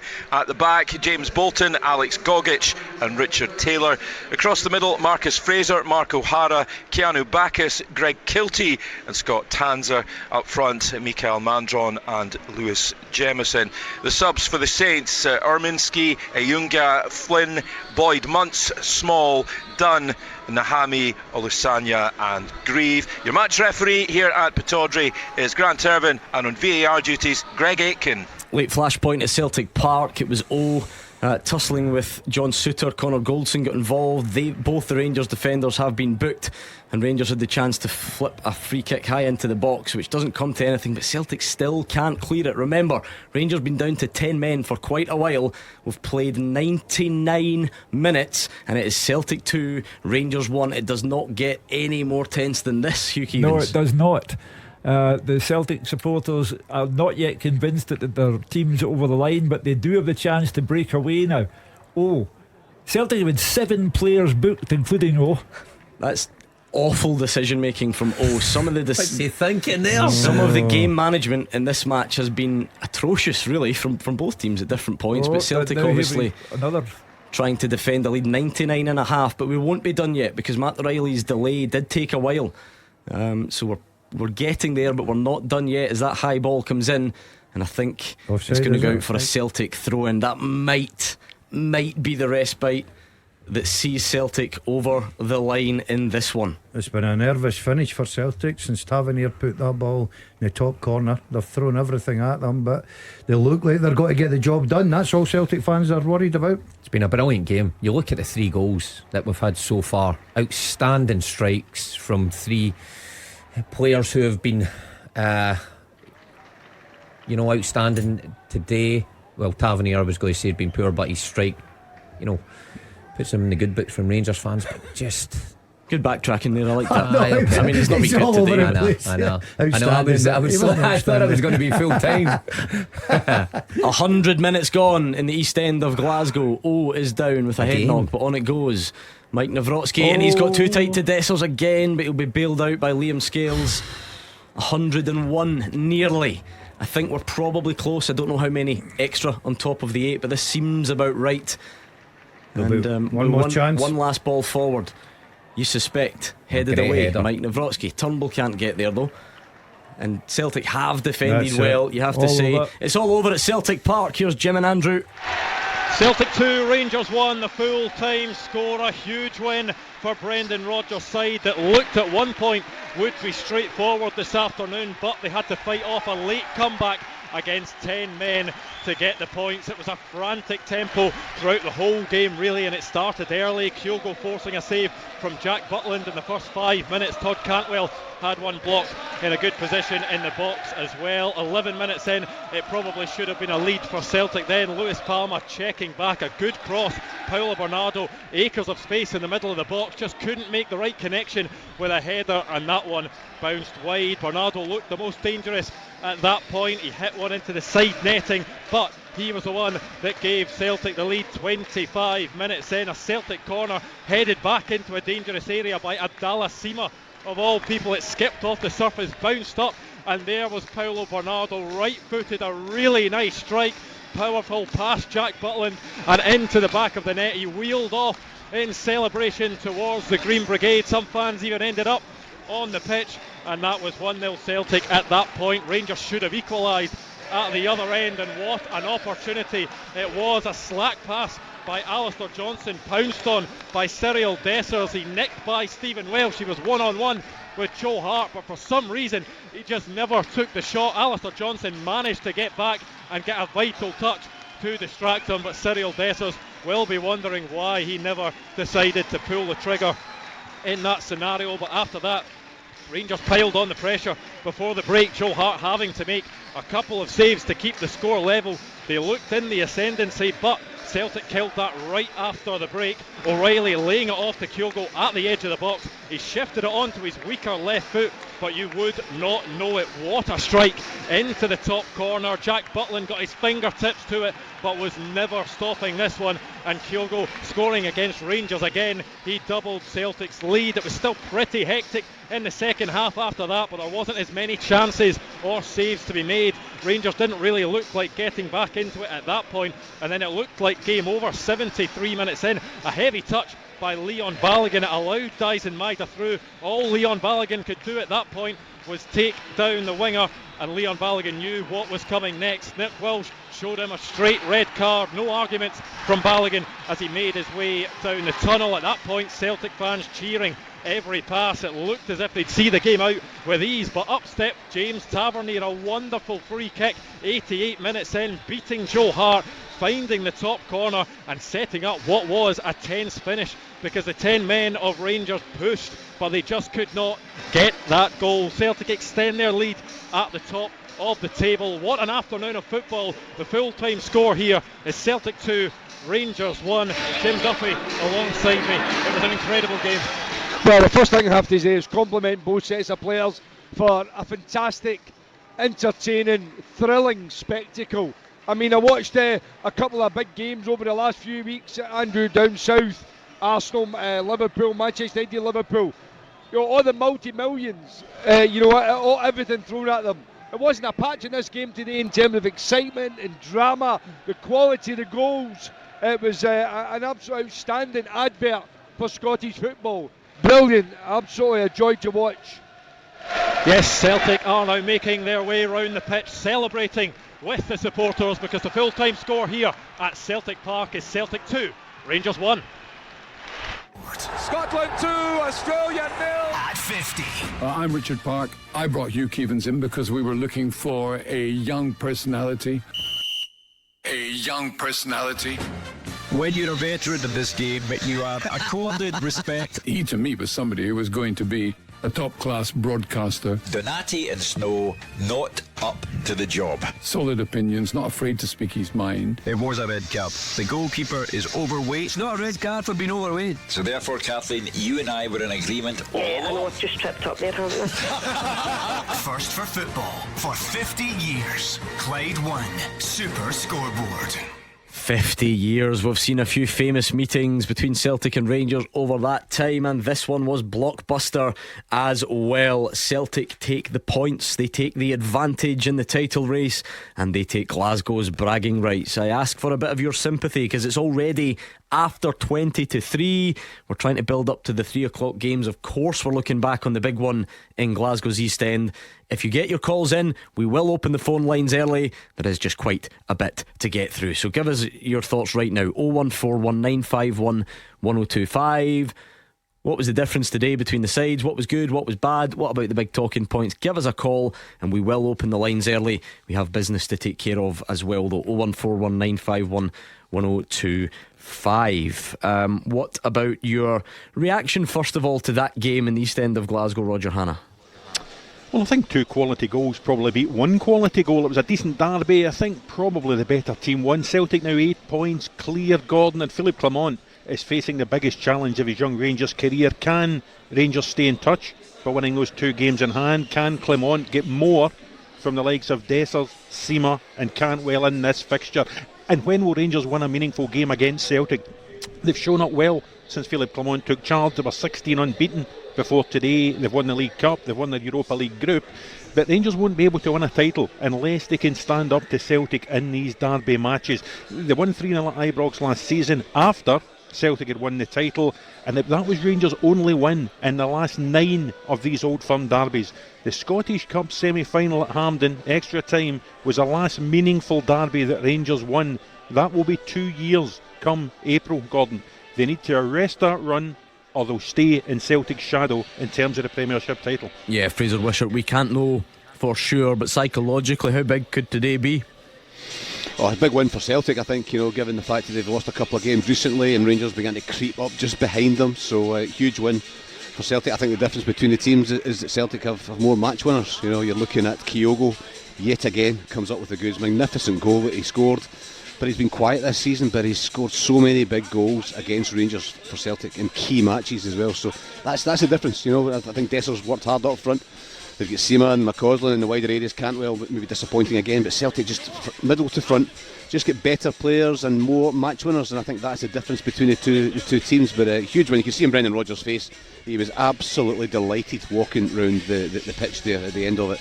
And they'll go into, if they can win on Tuesday as well, they'll go into the winter break in very good fettle. Yeah, you don't need me to explain arithmetic, Hugh, and how numbers work, but obviously Rangers have 2 games in hand. They have to still win them first, and if they do, they would still trail Celtic. Now that was the arithmetical significance of today. Yeah, and I think that's the psychological significance of today. It's been a week for psychological examination. I am of the opinion that Rangers' game against Ross County being postponed on Wednesday because of Storm Gerrard was a vital factor going into this game. Had Rangers played Ross County, I am in absolutely no doubt they would have beaten them. They would then have gone to Celtic Park with the chance to go top of the league had they won that match, and that would have put Celtic under tremendous pressure. But the fact that they didn't get to play the game, they didn't create that numerical situation where they could go top of the league. Celtic were more relaxed. Celtic played the best first half that they've had this season, domestically speaking. The only point that spooked Celtic was when James Tavernier scored from the free kick. It completely spooked Celtic, and the fans had that look on their faces as if they knew what was coming next. But Celtic held out, and it's a big result for them at the end of a big week, because they've beaten Dundee away, they've beaten Rangers, the first team to lay a glove on Philippe Clement, and the bragging rights last a fortnight. Keep your calls coming. 01419511025. First for football for 50 years. This is Clyde One Super Scoreboard. The dust doesn't settle on a Celtic and Rangers game for days, weeks and sometimes months, but the stadium's a bit quieter. Celtic have beaten Rangers 2-1 to take the advantage in the title race, and of course those bragging rights. The phone lines are open. 01419511025. Saturday afternoon, believe it or not. I know we all lose track. We do have 3 o'clock games, so we'll take calls very soon. Just trying to make sure everyone gets the attention they deserve, because it might not get the headlines, but you could argue in terms of consequences, Motherwell v Livy every bit as big, if not bigger. Fraser Wishart. Yeah, like I said earlier, I think Stuart Kettle was trying to play it down, but this is a huge game. The weather's not great here either. There's a bit of a strong cold breeze. The rain, sleet is coming down as well, so that'll be a bit of a test, but it's just so difficult to call this one, because they've both been in such terrible runs of winless form. I think Motherwell 6 points in their last 15 games, no wins. Livy 2 points in their last 11, no wins. They've only scored a couple of goals. In fact, Motherwell's last home win was the 26th of August. That was the same day as Livy last won away at Hibs, so it's really difficult to call this one. But the importance is that Livy, if they win, are really within touching distance of Motherwell and the teams above them. But if Motherwell get the win, 7 points going into the winter break is a decent distance they have from the bottom, and it would also just lift this whole club, because all it's been spoken about is every week they add one onto it. It's been 12 games of that, or win 13, 14, 15. It just can't go on. So I think this is a huge game. Difficult one to predict. I think the first goal will be absolutely vital. Whoever gets the first goal, I think, will go on and win it, because it will just lift the confidence of their team and really be a hammer blow to the other team. So really, Motherwell going for it. I think Theo Bears will play off the left hand side, try and get in behind Joel Newbley, who's been playing as a right wing back bizarrely and recently as well, so maybe that's a tactical position that they'll take. But I think we're in for a nervy 90 minutes. I think we're in for a tight 90 minutes. I'm not sure many of your fellow Motherwell fans, Gordon, will enjoy this until the very end, and only if they get the 3 points. Very interesting game at Fir Park at Tynecastle. Gabriel, there are many players involved. There's a feeling at times it's like the Lawrence Shanklin show. Will he score again? What will he do for Hearts? Will he stay? Will he go to Rangers or elsewhere? Will he be in the Scotland squad for the Euros? And on that goes. Yep, those are the big questions that everyone in this stadium are thinking. Gordon Shanklin, undoubtedly their talisman, and you'd have to say, out with of Celtic and Rangers, the standout player in the league at the moment. That magnificent winning goal at Easter Road earlier in the week. He won't forget that one anytime soon. He leads the line again today. Hearts actually playing a more attacking formation today, Gordon, so perhaps it'll be even more chances for Shanklin to sniff out. I'll give you a quick run through of the team again. It's Xander Clark in goal, Frankie Kent, Craig Halkett and Kai Rolls in defence, Nathaniel Atkinson, Callum Neuenhoff and Aidan Denholm in the middle of the park, with Alex Cochrane left wing back. Kyosuke Tagawa and Alex Lowry play behind Shanklin, who wear the captain's armband and lead the line once again. They face Ross County, who are struggling down in 10th. Manager Derek Adams would love a victory, so everyone would stop talking about his comments questioning the standard of the league. They make 2 changes and they play 4-3-3. It'll be Ross Laidlaw in goal, a defence of James Brown, Jack Baldwin, Ryan Leake and Ben Purrington. Scott Allardyce and Max Sheaf are in the middle of the park, with Jan Dander just in front of them. Josh Sims, Simon Murray and Jordan White are up top. Gordon. Yeah, I'm wondering about Kilmarnock against Dundee. Roger Hanna, where is the balance for Kilmarnock fans between this league is tight and anything can happen and things can change quickly on one hand, and on the other, I got a nice sombrero and Bermuda shorts for Christmas, and I better get the passport looked out for the end of the season. Well, I hope you're not inviting me to discuss the psychology of Kilmarnock supporters, Gordon, given I'll take you back to Wednesday night when our Beat the Pundit contestant was a Kelly fan phoning from a locked toilet in the supporters bus on the way to Paisley. Now, he couldn't beat Mark, but he was flushed with success later as he defeated St Mirren 1-0. What it has done is, it's taken them up to 4th. They're now in a run of 2 wins, a draw and 2 wins. Now I put it like that because Kilmarnock have not won 3 in a row in the top flight since Derek McInnes and Tony Docherty brought them back up to the Premiership. Marley Watkins, match winner against St Johnstone and St Mirren in the last 7 days, is fit to start, so that gives them a chance of getting that 3rd consecutive win, and they are gunning for the former Rugby Park number 2 Docherty, and a Dundee side beaten 3-0 by Celtic on Boxing Day. Just that one change I mentioned earlier for Kelly. Corey and Daba, left wing back, drops to the bench. Joe Wright, centre half, comes in, so it looks as if there's a little tweak in Derek McInnes' formation. It's Will Dennis in goal, the back 4, Lewis Mayo, Joe Wright, Stuart Finlay and Robbie Dees. Across the middle, Dan Armstrong, Brad Lyons, David Watson and Matty Kennedy, and Watkins is up top with the skipper Kyle Vassell. On the bench, O'Hara and Daba and McKenzie, Sanders, Murray and Mackay, Stephen, Polworth, Donnelly and Dallas.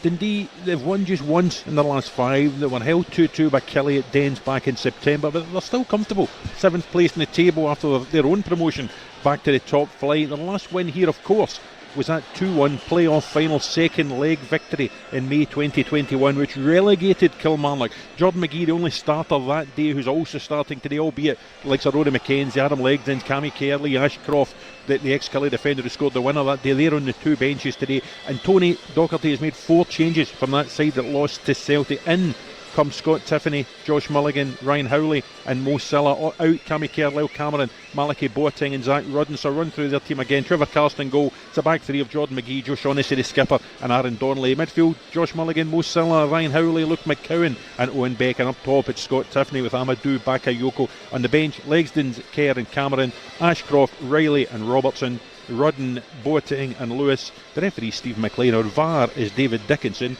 I fancy this could be a good game, Gordon. And briefly to finish, Dave Galloway for Aberdeen St Mirren. Aberdeen not in a bad moment, Dave. There was the League Cup final defeat, a narrow one, but you know, before that, a win against Hearts, win against Eintracht Frankfurt, win against Livy, postponement during the week. What's the mood? What's the feeling amongst the Aberdeen fans? Because I know the St Mirren fans certainly feel they're in a bad run.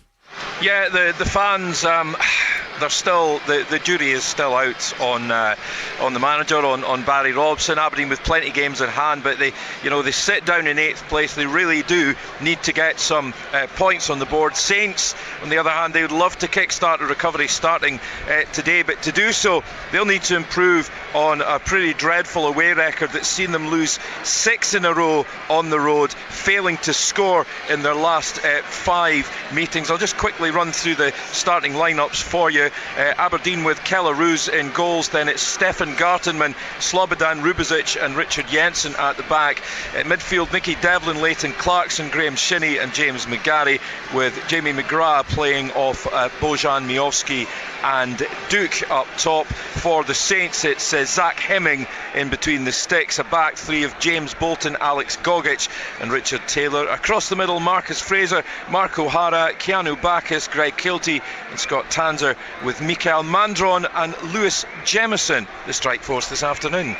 3 big 3 o'clock games coming up, and big ones all across the country. A massive game at lunchtime, and you have answered the call. I can see happy Celtic fans, I can see angry Rangers fans, I can see everything in between, and we will start taking calls next. The Clyde One Super Scoreboard Podcast with Lookers Volvo. The big event is on now with exclusive discounts on approved used Volvos.